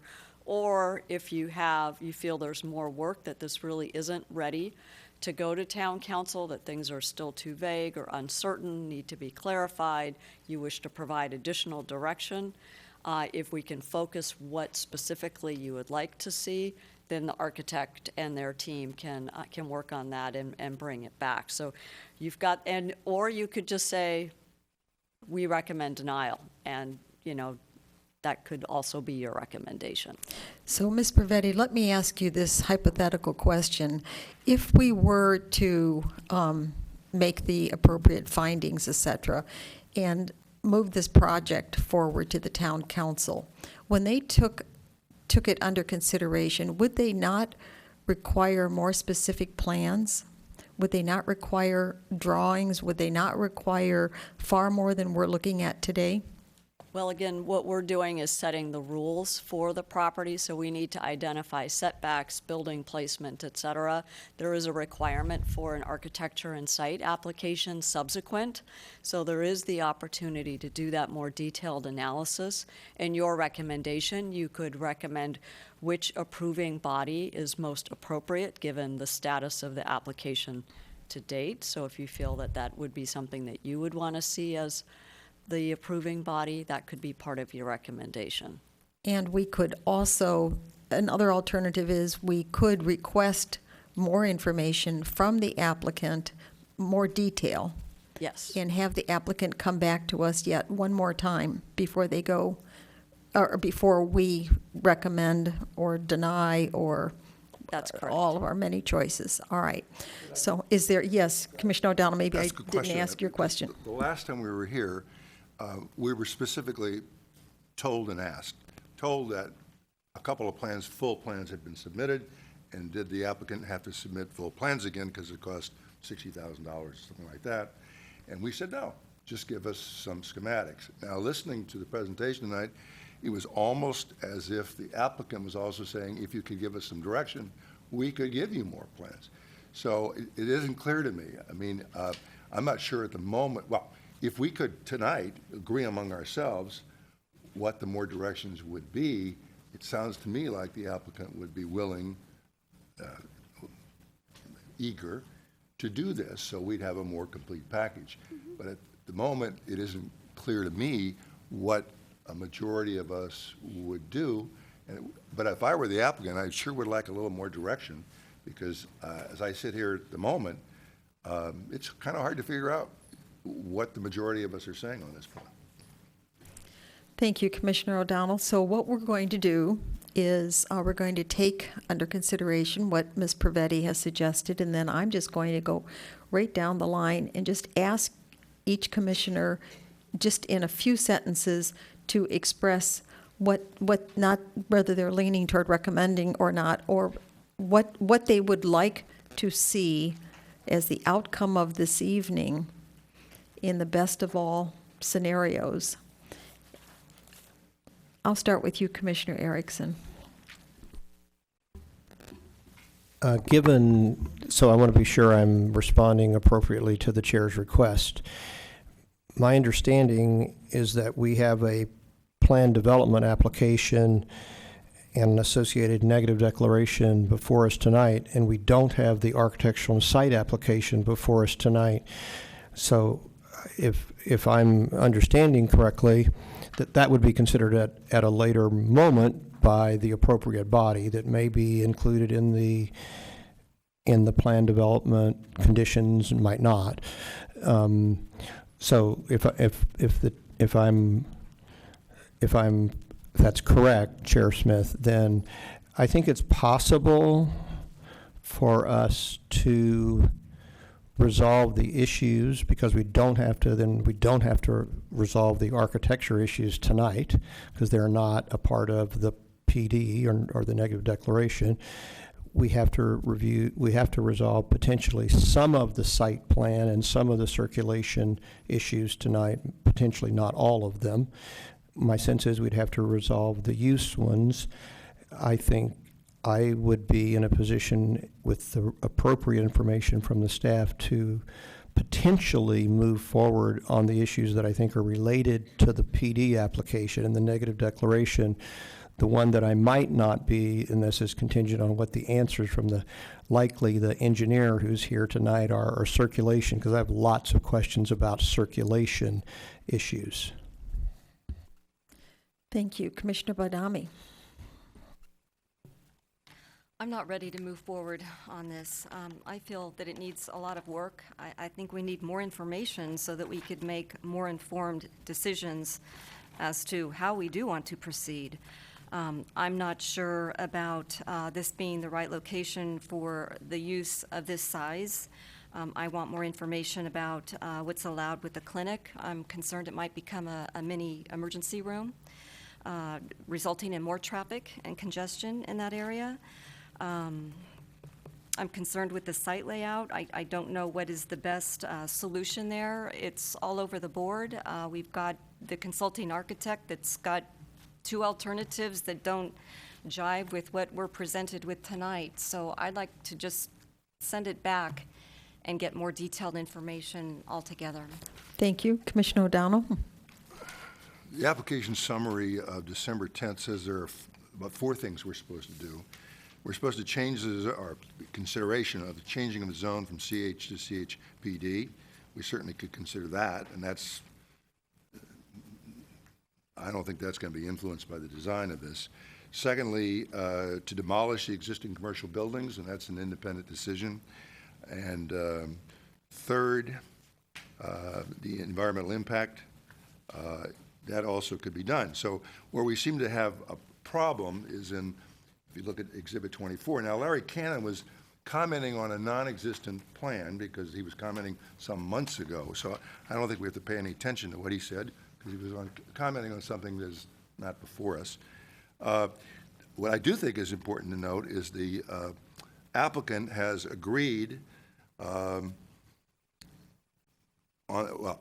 applicant is willing to get rid of the dual left turn. I would personally like to hear what the engineer says about that. But that's there, and I think we should note that. Also, as whether it's stone versus brick, again, the applicant said, your call. So we could give him some direction. It doesn't do any good to say, go back and think about it. Then we said the drive-through could be a big issue. People could say no drive-through. I mean, either you know that or you don't know that, or you could say it's a drive-through which is severely restricted so that it is only as suggested. It isn't for buying hair tonic or something like that. It's for prescription medicines, and it could have a frequency limitation. We're told it's 4 to 6 cars per hour, and I assume that would be a max. Okay, and then the applicant has also said they'd be willing to live with 7 to 10 rather than 6 to 11. So that's on the table, and we shouldn't lose that. As far as the plan goes, if we look at Exhibit 24 as the starting point, the reason the buildings are set back, in essence, is because we told them to. So to talk about why don't you go back to the plan that we didn't tell you we liked is a little mind-boggling.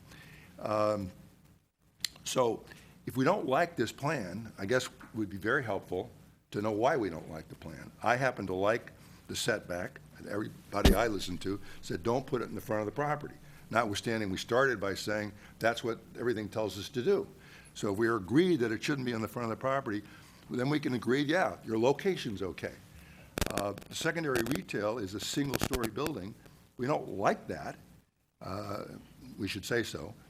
The CVS pharmacy, as it's shown here, has been substantially reduced. It's 14,752 square feet on the first floor, 2,000 on the mezzanine.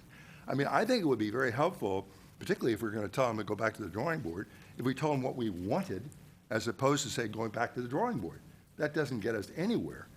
And it's not fair, I don't think, to the applicant. But I will say that I think the plan, i.e. putting the building where it is, the pharmacy, and the secondary retail where it is, I personally could say that's fine. I have the question of the Peach Blossom access is really an engineering question. I personally agree that rather than jogging that, going straight ahead is the right way to go. If you get rid of the pharmacy drive-through, and I'm not saying we should or we shouldn't, that may simplify some problems. So Commissioner O'Donnell, in 10 words or less, shall we? I don't think it is a 10-word. No, I'm asking just for the bottom line with you. So what you're saying is, that is the bottom line. So continuing it is not. No, this would be. What I'm saying is, if we could give some direction to these people and say, now bring it back, but to say, go home and come back. I have you. Silly. I understand. Well, I was telling you what I would accept, and if my fellow commissioners, if we could agree on anything, it might distill this down so it just starts spinning our wheels. Right. So, and we also have some questions of staff and the town engineer. So this is what I wanted to. I would just get. say this: it is a permitted use to have a minute clinic, and if one simply said you may have a minute clinic, you would be in compliance with the law. Smarter people than I guess, and staff could then tell us or tell them what it means. Correct. We're just simply saying that's what the code says, and we can approve that use. I'd like to know what it means. Thank you. Commissioner Talasfor. I'm not sure what I should be saying right Well, just a brief, I'm trying to see if we have enough consensus here that we're moving forward in one direction or the other.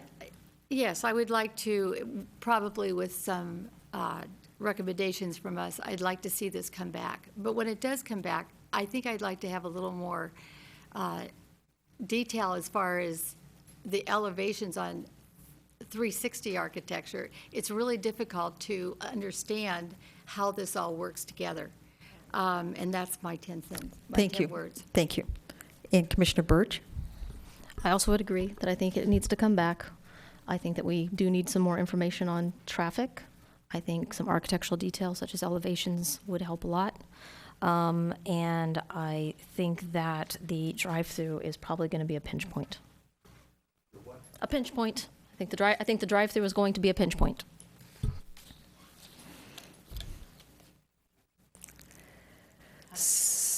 Yes, so how does this work, as Commissioner Birch indicates?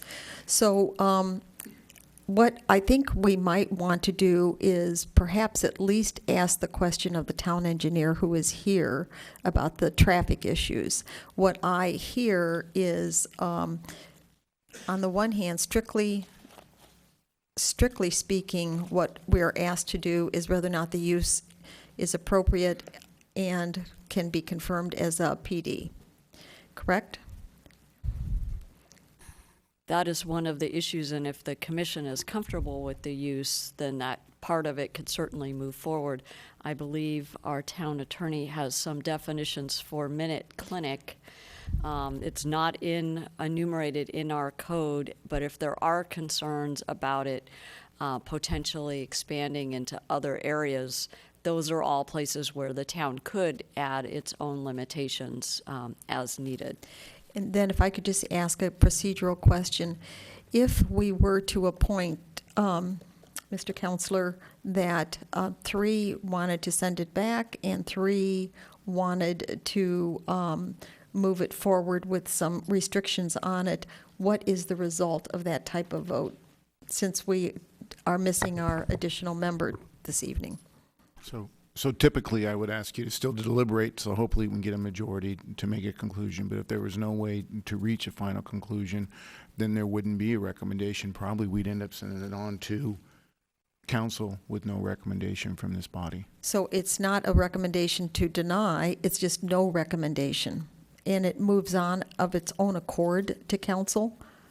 Is that normally, Joel, what we do?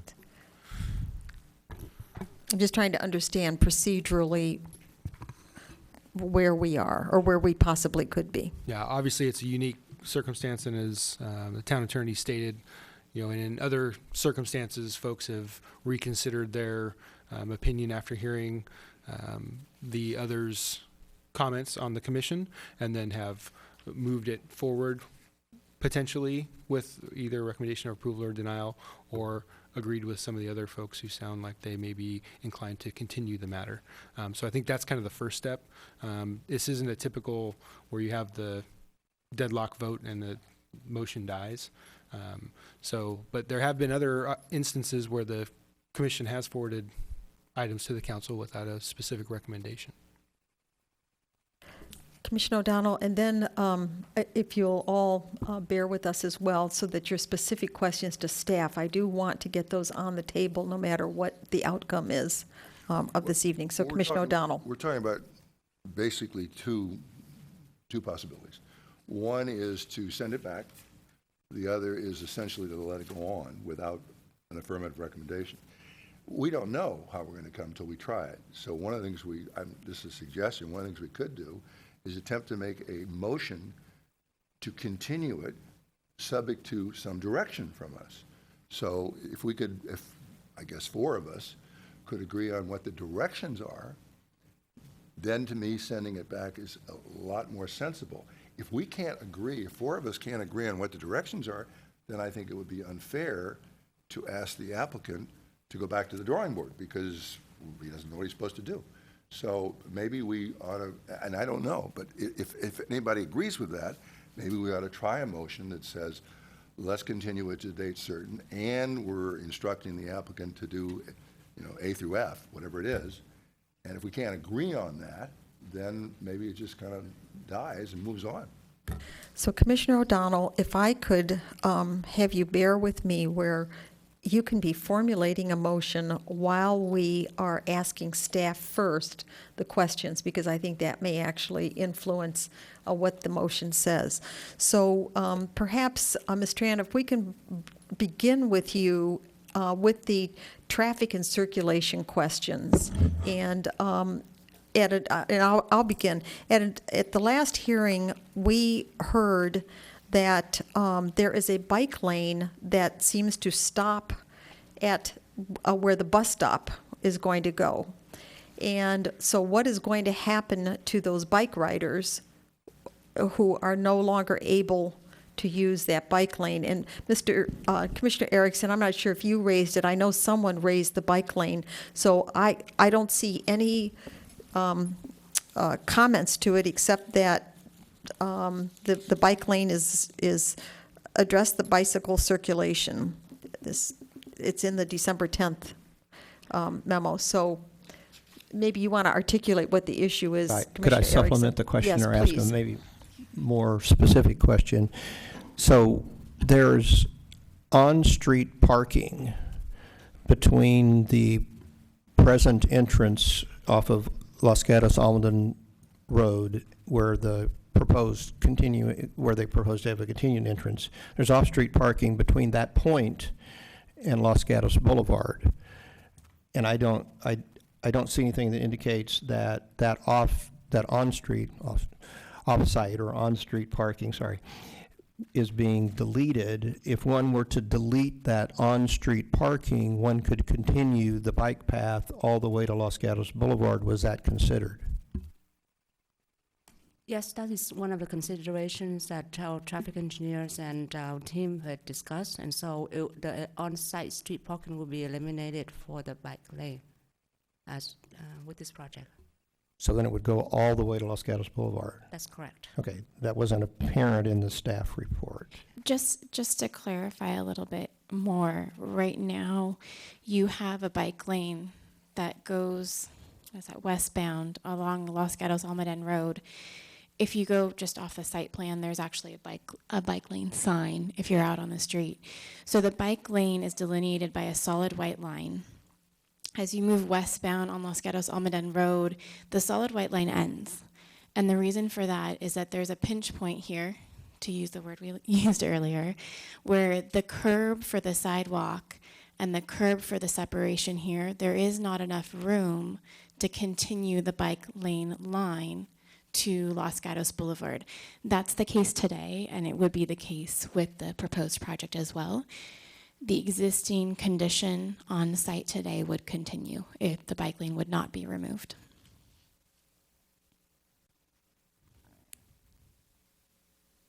So then I just heard you say we would leave the street parking there and not have, and continue to end the bike lane where it currently ends. Is that another way of saying what you just said? I apologize. So no on-street parking, but the bike lane would remain. No. I'm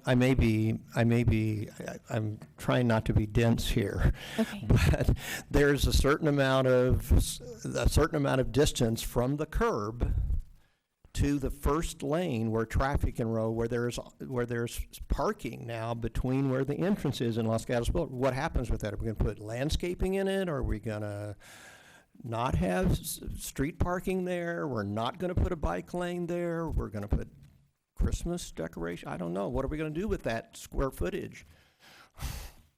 There's currently 11 feet wide from the curb to the first edge of the white lane there. And so if we remove the street parking, there will be room for bike lane, but it would be stopped at the pinpoint, just like Ms. Savage mentioned earlier, because there's not enough room there. I understand that, but when I'm riding my bike down Los Gatos Almaden Road now, what do I do when I reach the end of the bike lane now? That's the question which I have. I don't know what I'm supposed to do. Am I supposed to ride on the sidewalk? Am I supposed to walk my bike on the side? What am I supposed to do? So I believe there's state laws regarding sharing the road with bicycles and vehicles. And I can certainly check on this and correct myself if I'm wrong. But when you get to a point where the bike lane ends and there's only a vehicular lane, the law says for the bike to be able to use that lane while you turn onto Los Gatos Boulevard. And after a recent state law was passed with 3 feet distance from me riding my bike to that car, just as a point of clarification. But you would take up the lane so that a car would not be next to you on your left as you turn. So Commissioner Erickson, if we were to continue this and send it back, your request then would be that the applicant work with the town so that we have a more clear circulation path? Oh, well, I would be happy if I end up making the motion to enter into the motion that they eliminate the street parking and continue the bike lane, because I can do the same thing at the end of, I believe I can do the same thing, have the same consequence by continuing that bike lane on the rest of the distance, because I'm gonna, if I end it where it ends now, I have to share the lane with the cars when I get to the point where the pinch point that Ms. Savage was referring to anyway. So why not eliminate this, Okay, I understand. Got it. All right. So it seems simple logic to me, but I may be deemed dense here. So if I could just address another issue for transportation and have my fellow commissioners join me here. So the exit point on Los Gatos Boulevard across from Peach Blossom, there is, from the town engineer, it is too close to the intersection to put another traffic light. Is that correct? That is correct. How is this going to work then, as you envision? I'm envisioning people coming out from Nob Hill, because I do it myself. And what about those people who want to shoot across to go to CVS or turn left just to get down to Los Gatos Boulevard? How have you thought that through?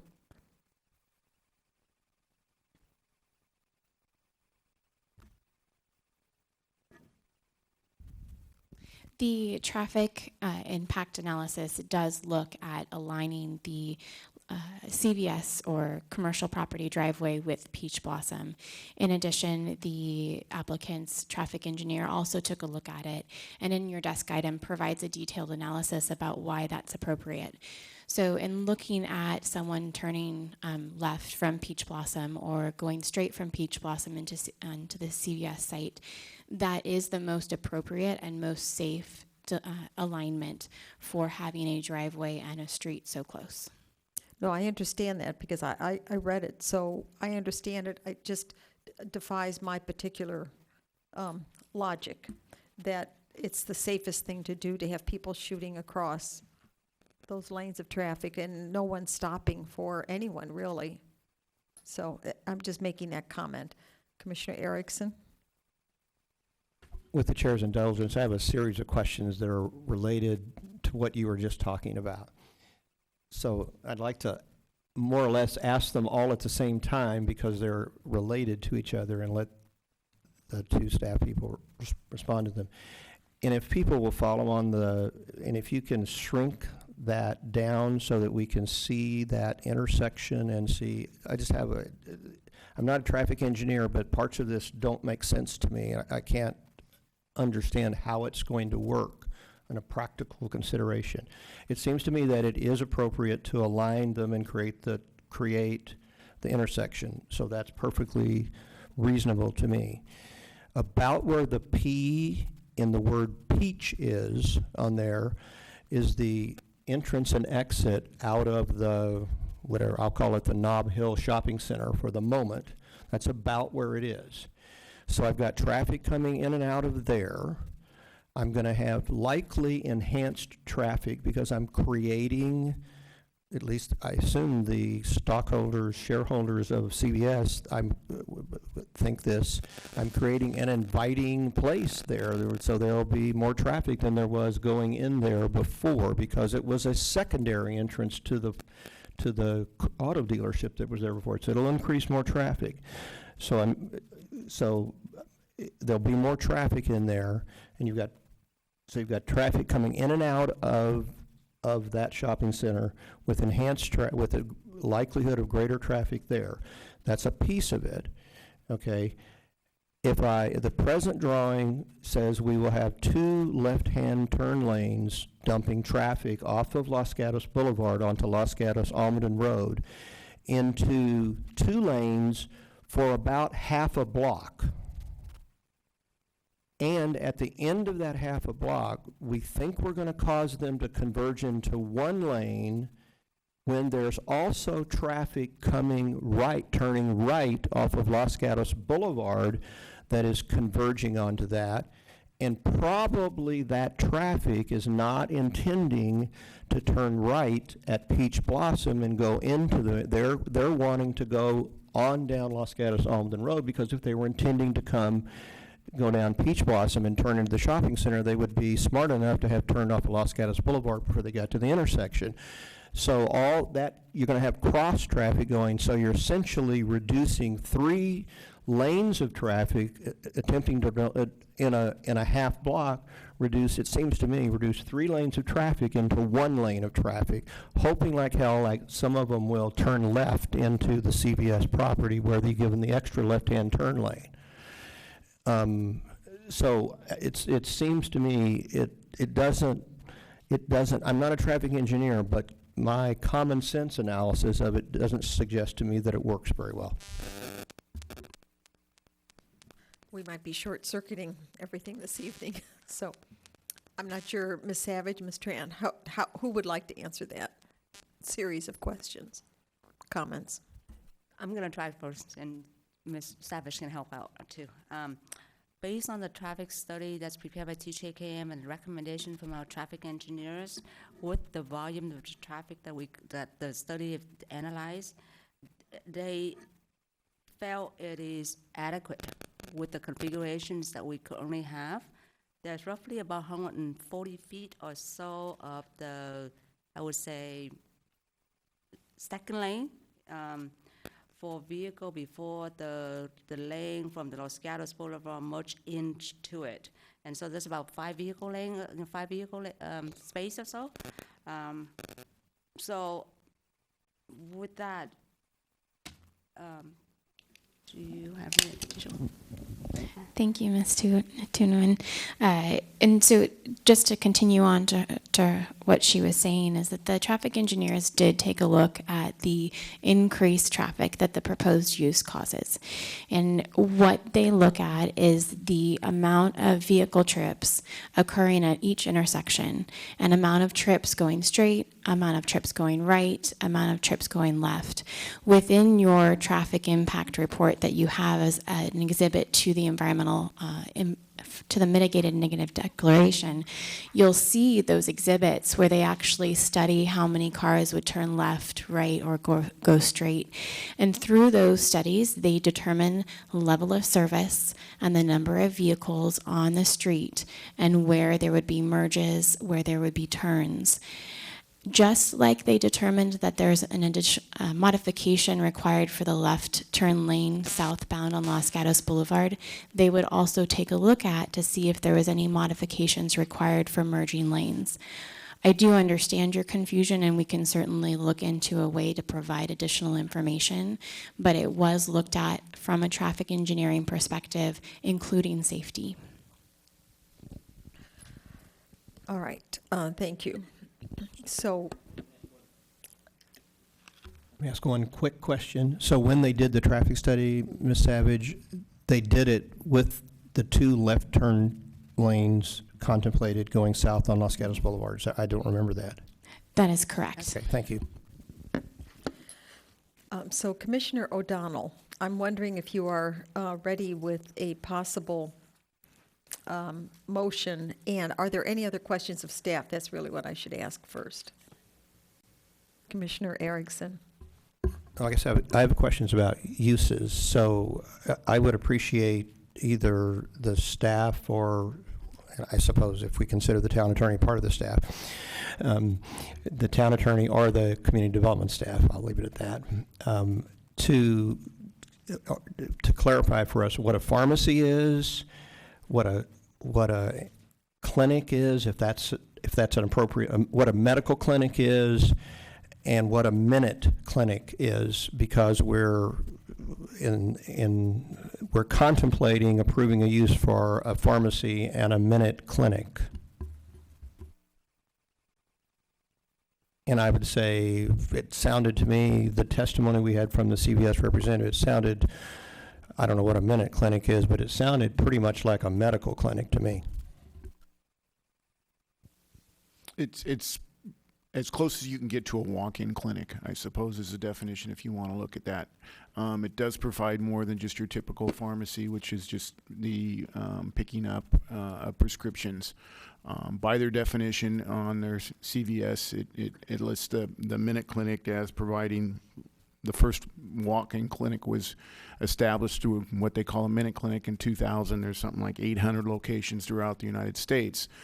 The definition that I was, talks about what it does to it, staffed by nurse practitioners and physician's assistants, which is a little bit more than you would find at just a pharmacy. As Joel just mentioned, though, typically all of our pharmacies now are doing this type of walk-in clinic or this minute clinic type. The definition that I was able to find in some of the CUPs that have allowed it, let me get to that real quick, was provides common vaccinations, treatment of minor wounds, wellness services, and diagnostic treatment of common illnesses such as strep throat, bladder infections, pink eye, and infections of ear, nose, and throat. Combinations of that are found on the CVC Minute Clinics page and in various CUPs that have been issued. So it might not do quite as much as what you would call a medical clinic, where there might be a doctor there and would treat much more serious injuries, or emergency clinic, but certainly they do more than just a traditional pharmacy. May I re-ask my question of the town attorney? Can you tell us what the definition in this town is, not what CVS has on their website, because we have testimony from CVS representative about what they intend to do. What our definition, because what I'm trying to understand is what they testified tonight, would it be, and I may not be using, what is a medical clinic So what I'm concerned about is the testimony we have from the CVS person. He may have described a medical clinic or whatever we define in the time, a doctor's. I don't know so can you tell us what that definition is? Then I can put that definition up against the testimony we had from the CVS person. And I'm sorry if I wasn't clear, we don't have a definition of minute clinic, and that's for you if you need to put further. No, medical clinic, not minute clinic. I'm not worried about what a minute clinic is. I'm not worried about that because we don't have a definition of that. I get that. But what's a doctor's, I don't know what's a doctor's office or what's a medical clinic? That's what I'm trying to get at. So the town code definition for clinic means a place for group medical or dental services or practice not involving overnight housing of patients.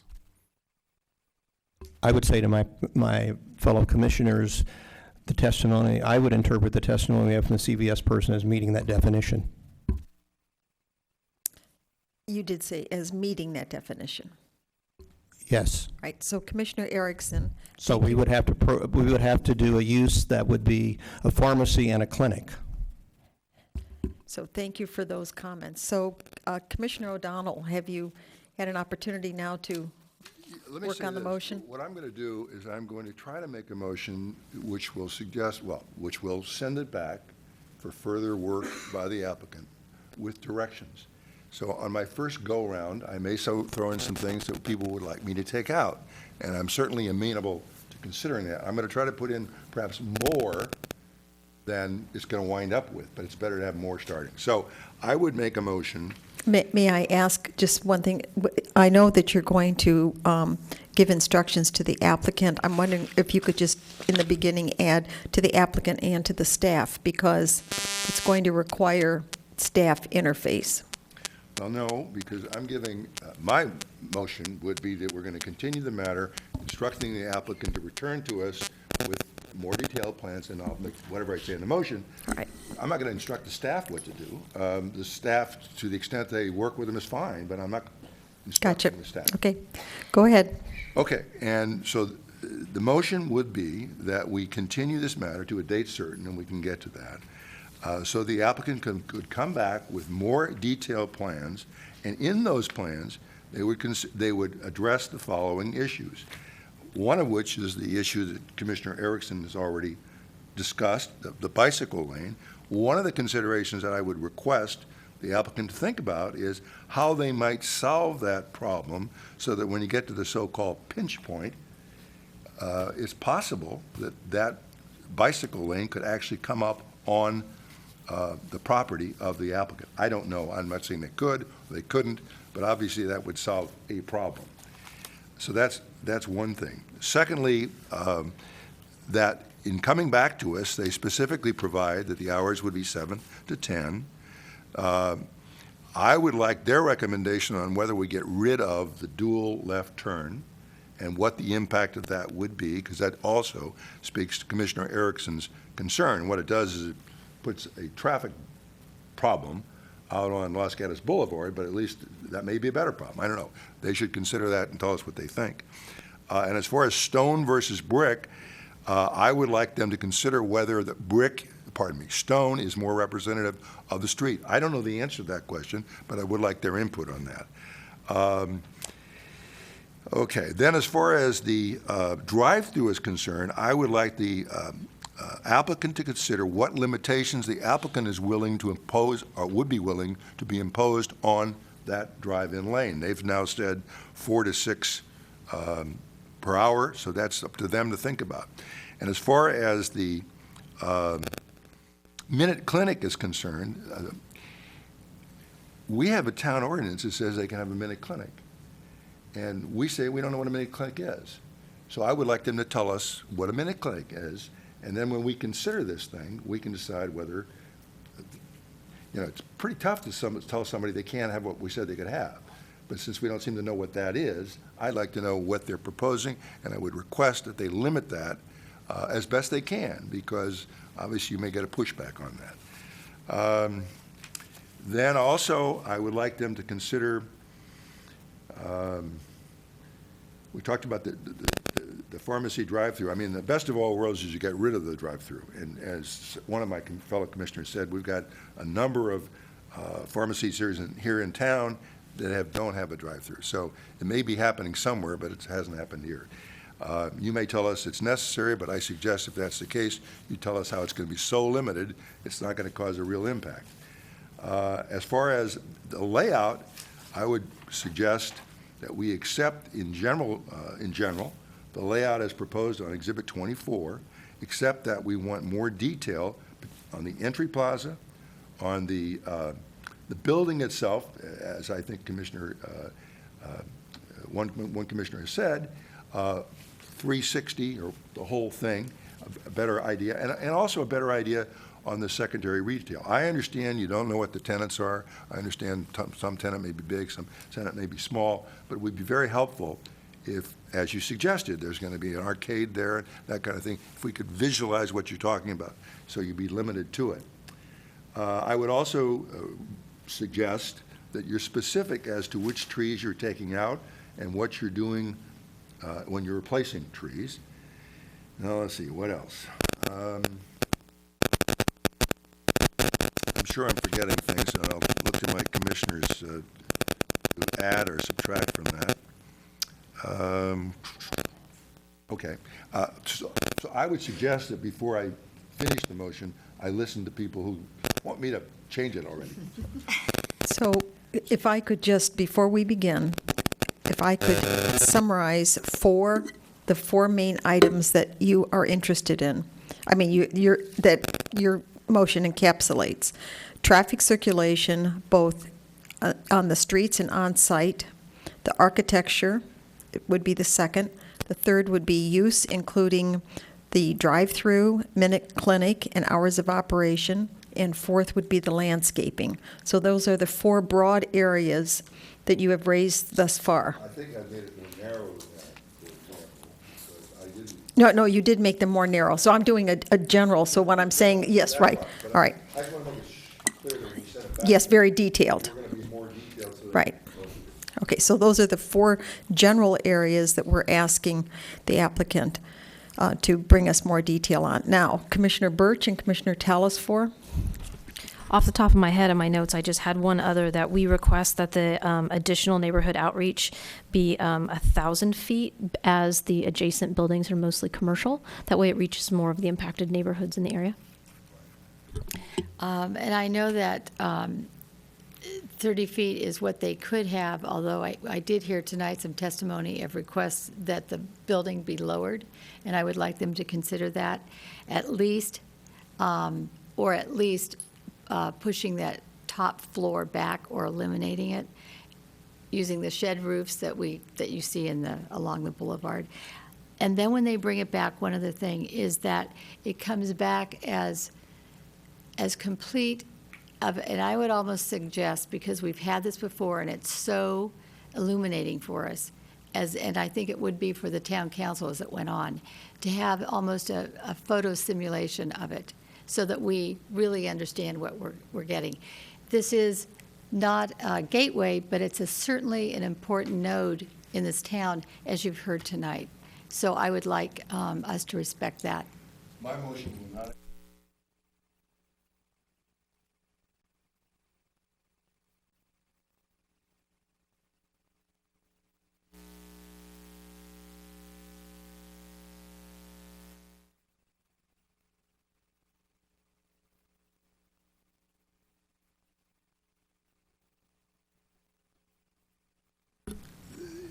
It's a really tough project, and we're trying to do it right, but we need to give them some direction. It would be their election whether they want to come in with a full set of everything, which has been pointed out to me is expensive, or to come in with more detailed plans, but not everything, so that we could winnow it down and say, yeah, we kind of like that, but change this and that, so that when they finally draft the whole thing, that's yet again. So they can go, my motion would contemplate, it's up to them to decide whether they want to give us the whole shooting match, in which case we could give them an up and down decision or pass it along, or to say, well, now what do you think of it? In which case they could be assured we'd say yes, no, and whatever, Right. and we'd send it back. Commissioners, if I could just have a point of order here.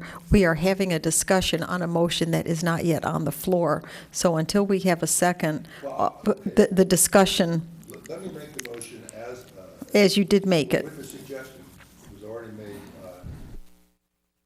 adopted.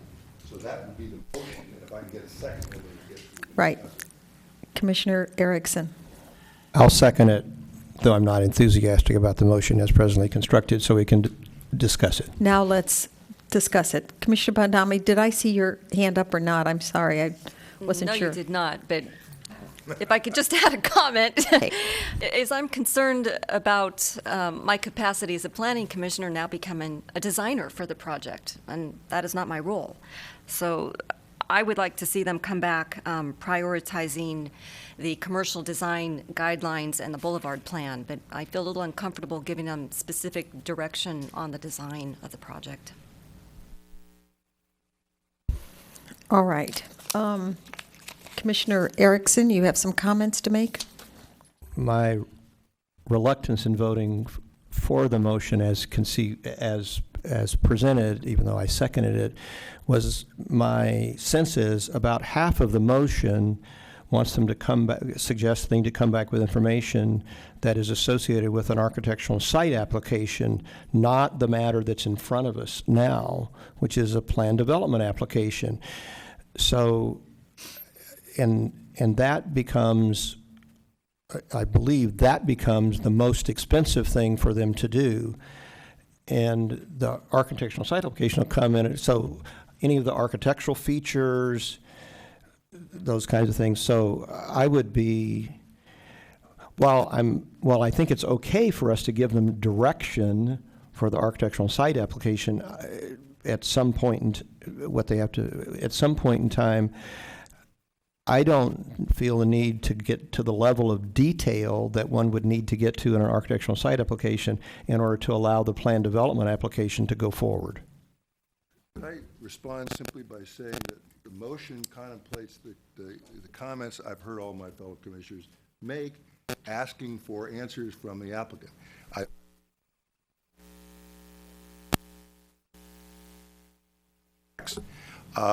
I've heard a bunch of questions asked. I'm suggesting that the sooner the applicant addresses those issues, the more likely it is that it's going to move forward with some kind of affirmative recommendation. If you want to narrow it down, I'm not opposed, but I'm not quite sure how you do that, because what we're being asked to do, as I said before, is change the zone, construct new commercial buildings. You better know what that means, and that's what I'm trying to do, because that is what we're being asked to do tonight. Approve the construction of new commercial buildings. Is that just, oh, go ahead and make buildings? I don't think so. And then So the Commissioner environmental impact Commissioner report. O'Donnell, right. I understand where you're coming from. I'm sure everyone does. So I just want to go back and summarize. Well, Commissioner Erickson, he understands. He had, as I understand, Commissioner Erickson, I understand what your hesitation is. So what I do want to ask again for Ms. Pravetti, the request that we have tonight would be to either deny, approve with conditions, or continue. Those are our three options. If we choose to deny, we would have to give the reasons anyway, correct? Yes. Okay, and approval, we would have to do the findings. So with this continuation, No, actually, you don't need to make the findings because the council will be making the Okay, all findings. right, so no But if finding. you have additional recommendations for their consideration in terms of use, setbacks, other provisions in Exhibit 20 in terms of the actual ordinance, limitations of hours, for example, all of those elements all would right, be so, appropriate. so in Commissioner O'Donnell's motion, which has been seconded, there are 5 major topics, and they are within our purview of the PD, which is the traffic circulation, the architecture, the use, landscaping, and Commissioner Birch added, asking for an additional neighborhood outreach meeting to take place before our next meeting. All right. That is the general nature of the motion before us, instead of having Commissioner O'Donnell repeat it for us, all right? It has been seconded. So Commissioner Telesfor, you have a question. I do of staff, and perhaps it's just me, but can you tell me why this is a PD? I admit there was a question I didn't ask. And then another thing is that item 20, that's the draft form, isn't it? Yeah. And I don't have it in front of me. If someone could lend it to me, I'd like to take a quick read. Certainly. Thank you. I can provide you my copy, or Mr. Paulson will provide you his copy of the text of Exhibit 20. Yes, the council has requested that all new construction on Los Gatos Boulevard be done through a plan development. So that's why you're seeing a PD. All right, thank you. And I'd just add more specifically, there was direction at previous council for the auto dealership sites specifically. All right, so. Thank you for reminding me. Now I remember. Thank you. All right, so let's take a vote. All in favor of the motion, say aye. We did have a second, correct? Yes. Okay, all right. So all in favor of the motion, say aye. 1, 2, 3, 4. Okay? 5, 4. All right. And 1, 2, 3, 4. He doesn't have to vote for it. All right. And then 2 are opposed. Okay. So the motion passes. And date certain? Did you- And a date certain.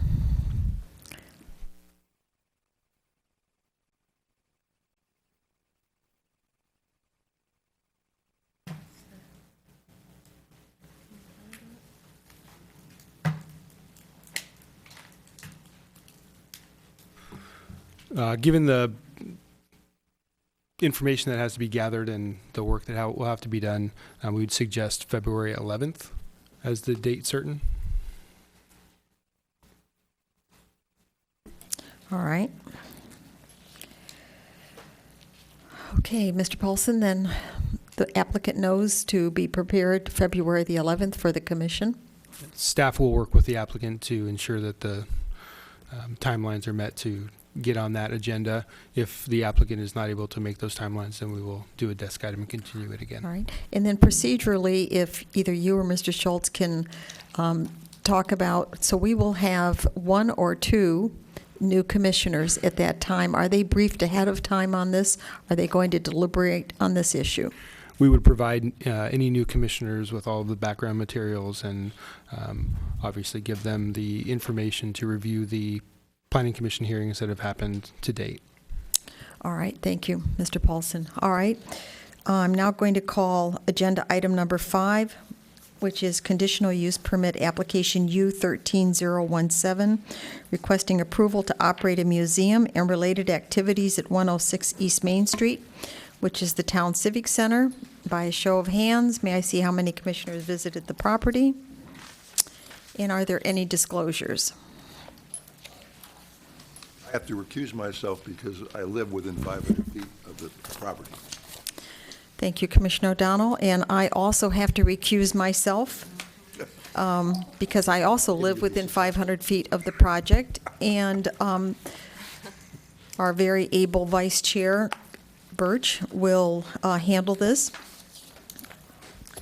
matter. And Commissioner O'Donnell and I believe, are excused for the evening because this is the last item. All right, thank Well, you. you both have a lovely evening then. I hope it's not raining on you. Thank you.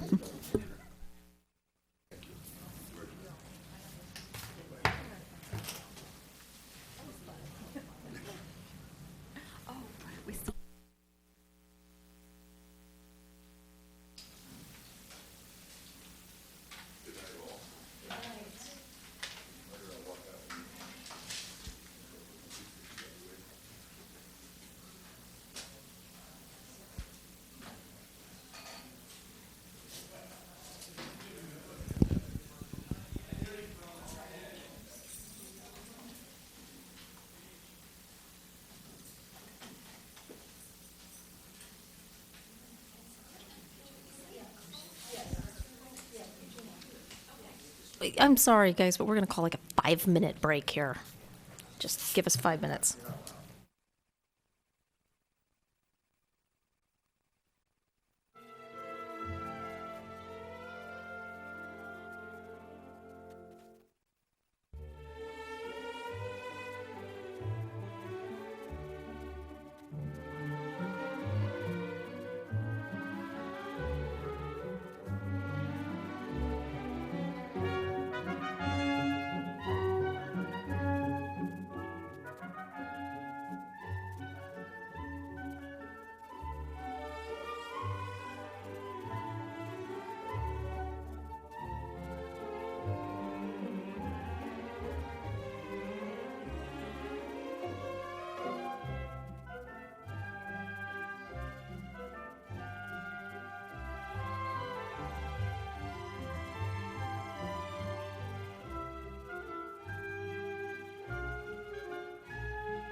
Bring the meeting back to order. We're now on item number 5, and I believe that we've already gone through who has visited the property and who has had to recuse themselves. So, Ms. Savage, I understand you're going to give us the report tonight. Thank you. The Museums of Los Gatos currently operates at 2 locations in town, 4 Tate and 75 Church. In 2013, the town entered into a lease with the Museums of Los Gatos for the space here at 106 East Main Street, which is the former library space, with a new address. The museums would operate in a portion of the library, and the remaining portions would be operated with the Friends of the Library, as well as a few offices for the town staff. The applicant's proposals includes multiple facets, and those facets include an art and history museum, art museum events and activities, as well as renting the space out for private events and activities. Their proposal includes the art museum and display area on the upper floor, and the collection storage room, history museum, museum office, and education lab on the lower floor.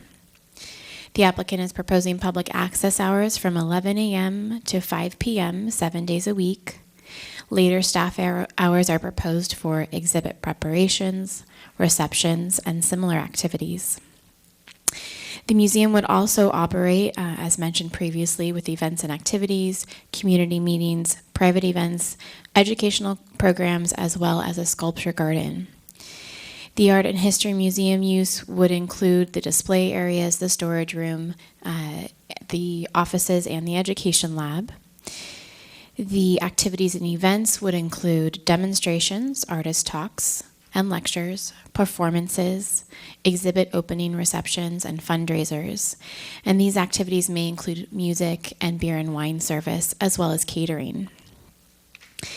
Since the use involves on-site consumption of alcohol, the Planning Commission will be a recommending body who will make a recommendation to the Town Council, who will be the final deciding body.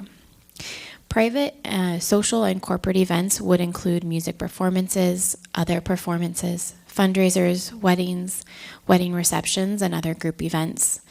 Educational programs include a Children's Explorer program, art and history lectures, a high school art show, family art day, and life drawing classes.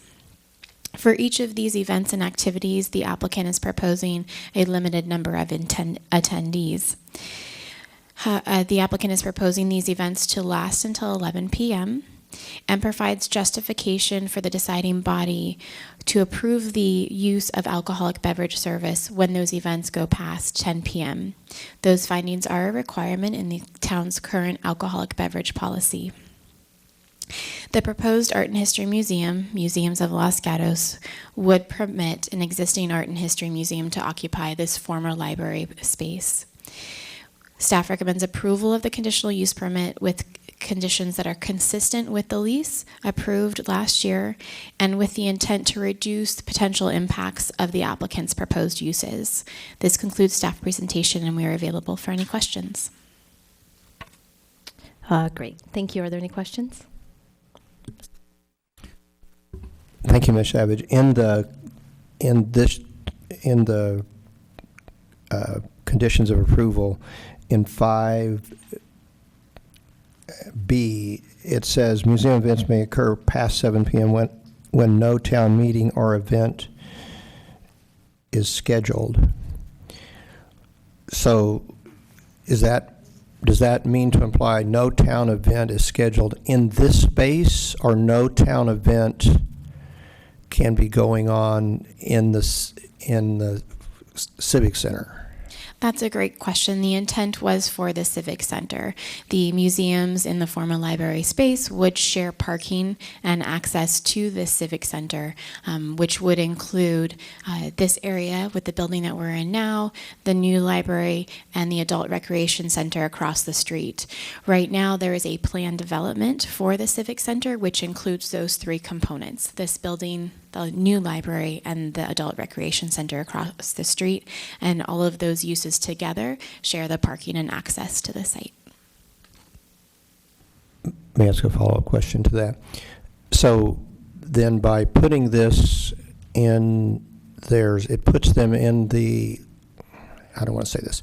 In the last position to schedule an event in the Civic Center then, is that correct? Because if any other, I would read this language, if there's any other meeting going on, they can't have an event. If there's any town meeting, yes, but there are meetings that occur in the adult recreation center on a regular basis, a regular occurrence, where that's not a town meeting, it's not town business, but rather it's a use that is using the building. That would not prohibit the museum from using their space, but if the planning commission or the town council was having a meeting, if there was an event on the park space out along Main Street, in those instances, they would not be able to hold an event. If there was a housing element advisory board meeting with attendance that looks like they wouldn't be able to have an event. That's a great question. night. So specifically in the lease, they talk about coordinating meetings with the town manager's office. So if it is, if they do have the ability to accommodate what they anticipate their attendance for an event to be, and the meeting that's occurring on the property would not conflict with that, there's certainly room for the town manager's office to work with the museums and accommodate the museum event. Yeah, if that's the intent, I would suggest, in the interest of the museums, that we have the language reflect that intent. Thank you. You know, because right now the language literally says they can't have an event when there's a town meeting. So if there was a town meeting, it's pretty. So we need to make the. It seems to me we don't want to unnecessarily burden them from not having an event. I understand that was my assumption. It was for the Civic Center because there's parking and other kinds of coordination issues. But it would seem like to me we would need to make the language reflect the intent. Thank you. I'd like to ask a question similar on the same lines. I understand that with town meetings, because we do know some of them can have a large turnout, but how does that coincide with town events such as, the music in the park and things, which has a very high density of people and parking issues? If I understood you correctly, you were asking how to coordinate museum events with those events. And in those instances where we know the attendance is high, the museums would not be able to have an event. So essentially, then the way I understand it is it's almost going to come as a case-by-case basis, where they're going to provide you their proposed schedule, and staff will be going through and looking at what meetings we have, what the expected attendance is, or if there's an event such as music in the park occurring? Correct. Okay, thank you. Ms. Talasfor? Oh, wait, I forgot. I had a question, I forgot. Will you be writing up the amended intent, so it would be in the conditions so we can vote for that? Not this evening. This is a recommendation that would go to town council, so your recommendation to consider that would be reflected in the conditions that go to town council. Okay, thank you. Commissioner Erickson? So, if I understand correctly, if we're using the word town meeting, the adjective to mean a meeting of town government, music in the park is not a town meeting or a town event then, is that correct? Because music in the park is not run by the town. No, but it is a partnership with the town.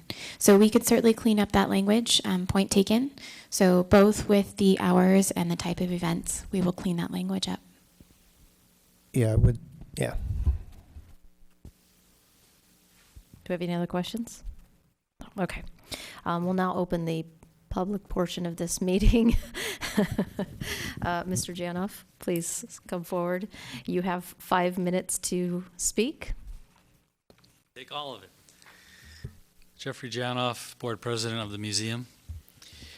I don't have anything really to add to the presentation that's already been made by staff, but I did want to make one point, or maybe a clarification. When there's an event like music in the park, the museum would be interested in collaborating. Probably that's one of our thoughts, that we might want to collaborate with those events. So there's going to be a lot of people coming. We would want to have some of those people come, into the museum. Obviously, that's a good way for us to get more public to our museum. So we don't want to be excluded from being open at the same time. So that could be added, it would be helpful. Was that the end of your? That's, Then yes. we'll open for questions. Thanks, Commissioner Tellis for. It's been a long road to get here, and I really welcome you, as the commission does. We're very excited about the fact that we are now going to have a cultural center here in our civic center, which will certainly enliven everything. Thank you. But We're excited also. But getting back to the question, I don't think that your hours of operation, because I see here that your hours of operation will be on Sundays as well, that will not change. That would not be considered an event. It would be something that would be outside of the event. However, I don't think it should preclude you from, if you have some kind of an event, like you said, collaborating with Music in the Park, or however that works out. So I don't see the two as exclusive at all. I see them as certainly mutual. Good. But I do have a question for you. I noticed that you wanted to change your you wanted to change the events so that they could include the service of beer and wine up to 11 o'clock. So can you explain to me why you changed that to 11? Because I understand 11 is the maximum time to serve alcohol, and we just wanted to make use of the maximum time, just in case there's a situation where it goes later, we don't want to be out of compliance. So the chances are we probably won't go that far, but it's good to have that as an outside, just in case. Okay. And then I noticed that, may I continue? And I might add also that I think the reason for that is that there could be a private event there where we're renting out the facility that they may need that extra time. So, and that's a follow-up. My follow-up question is, so you have designated 26 events. Now, does that include these extra events that are not museum-related? That is what they are. It would be up to 26. That is my understanding, yes. Unrelated museum events. Okay. All right. Actually, the way that the museum is going to be configured upstairs with movable walls and probably 4 or 5 galleries, actually, it's not really set up in a way that's conducive to having, say, a wedding ceremony. It's just not going to happen. So they're going to be probably smaller events that we have. Okay. All right. Well, it's nice to have the ability, anyway, as you explore these first years in this new space to, utilize it. So, okay. We certainly need the I funds. don't have any more questions, but I'd be happy to make a motion when it comes up. If you're ready, does anyone have any other comments or questions? Can I ask one question just for some clarification? The events, my understanding is that they wouldn't just be inside the museum, they would be out in the Civic Center open area, correct? So in just looking at, when we do have things, or if you're having an event, oftentimes, like when I'm at the library, you see children all over the place here. How are you going to barricade off and make sure that, when you're having an event, there aren't some children wandering in, or there's no safety issues? How do you guys propose you're going to do that? Yeah, but specifically when you have an event with alcohol is what I'm thinking. I don't think the alcohol will be outside. Oh, okay. So alcohol service and consumption will be limited to the interior. That would seem to be the safer way to do it. Absolutely. Is that something you'd be comfortable for us putting in the wording that you would limit the alcohol? I don't necessarily want to have that written down, but I mean, that would be our policy that we would probably do in most cases. Vice Chair? There So could be for any of the events that happen, would have to be, if there are alcohol being served, there's going to have someone that has to have an alcohol license probably, and so there'd be the police or the ABC will be involved, and there would be barriers and things that would have to be done for those special events. Okay, perfect. Well, Thank you. we're not going to be having mixed drinks. This is just beer and wine always. No, I understand. I just... I have a question about that, however, a follow-up question. So this is a government facility, the plaza is, correct?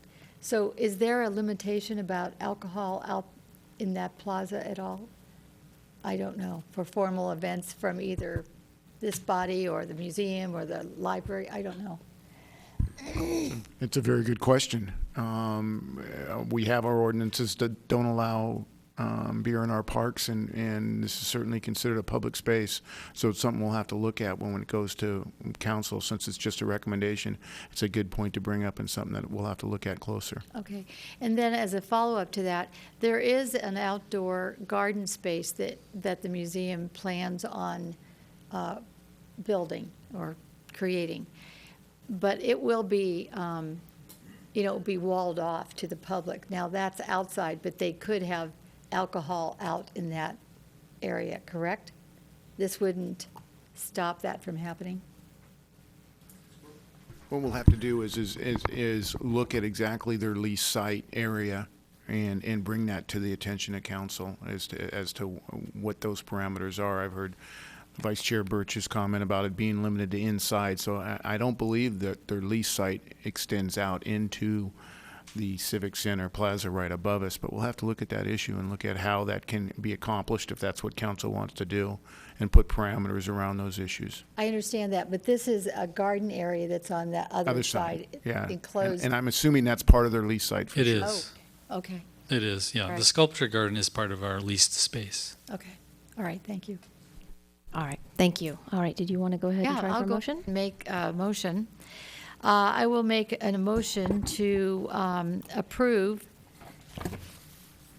conditional use permit application U-13-017, 106 East Main Street, Town Civic Center, south side of East Main. The Museums of Los Gatos is the applicant.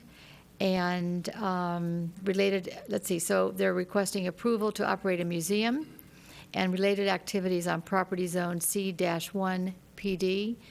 APN is 529-34-108. So I would make a motion to forward that to the town council with a recommendation of approval, subject to the conditions contained in this report in Exhibit 2. And I can make those findings required by CEQA, and also for the conditional use permit, and also as contained in the town's alcohol beverage policy.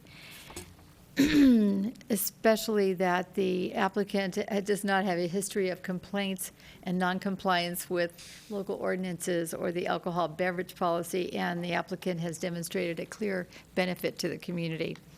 And I can also make the required findings for the redevelopment plan for the Central Los Gatos redevelopment project area. Second, Commissioner Bandami. I'll second the motion.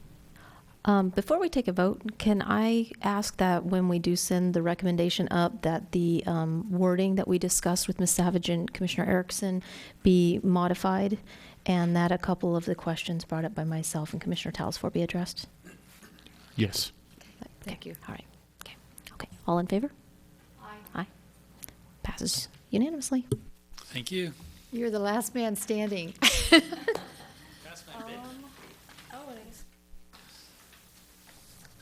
Do we have a report from the Director of Community Development? Just a quick one that our council met in early December. We said farewell to former council members McNutt and Przinski, and welcomed new council members. And they're now seated, and their first actions were approval of a styrofoam container ban that will extend to styrofoam ice chests, as well as maintaining the carry-out bag charge of 10 cents. So they're already distinguishing themselves in terms of environmental leadership, and that concludes staff's report. Thank you. Are there any other commission matters? Commissioner Erickson? So through the Vice Chair to the staff, I have a request. My understanding is that you're preparing a staff report for the meeting of the council next Tuesday related to the North 40 that will have your recommendations and synthesis of to the council based on what the action of this committee and direction you probably undoubtedly received from the council subsequent to our meeting. I would like to, and I think that it would be great if all members of the Planning Commission could receive a copy of the staff report, since it's an important issue. So I would make that request at least on behalf of myself, but also for all members of the Planning Commission. I think we would all And like that. we're happy to do that. There's actually quite a bit of material that's been created since we last met with you on the North 40. I have a very large binder. We have two particular attachments that do address the 32 some odd items that came from the Planning Commission. We identified specific policy language to incorporate your comments, and then we also identified specific policy issues for council consideration. What council will be considering this coming Tuesday on the 16th are specific information requests. So they asked us to do additional traffic work, to look at agriculture and orchard issues, historic issues, as well as market studies. So we're happy, of course, to provide to you the packet that's literally going on the 16th, and I would be happy to transmit that with specific attention to additional attachments that were provided back in September that also address and give additional guidance and clarification on the specific comments that came from the Planning Commission. So if that meets your needs, but if you want everything from September, okay. No, All right, I think that would meet our needs, and that would Okay, be thank greatly you. appreciated. All right, if that's it, the meeting's, no. I have a second question. Somebody. So, since it's, as I understand, a matter of public information, how many applicants are there for the two vacancies on the Planning Commission, and when will the interviews be held by the Town Council? Interviews are scheduled for Tuesday, the 16th of December, beginning at 5 p.m. It's a public meeting, so those will be televised, I believe. I think we have 8 applicants. I think we originally had 9, but one lived in an unincorporated area, so they were disqualified.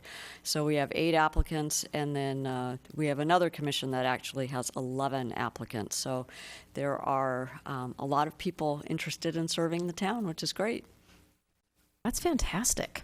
Great, thank you so much. All right, if there's nothing else, meeting's adjourned. Thank you.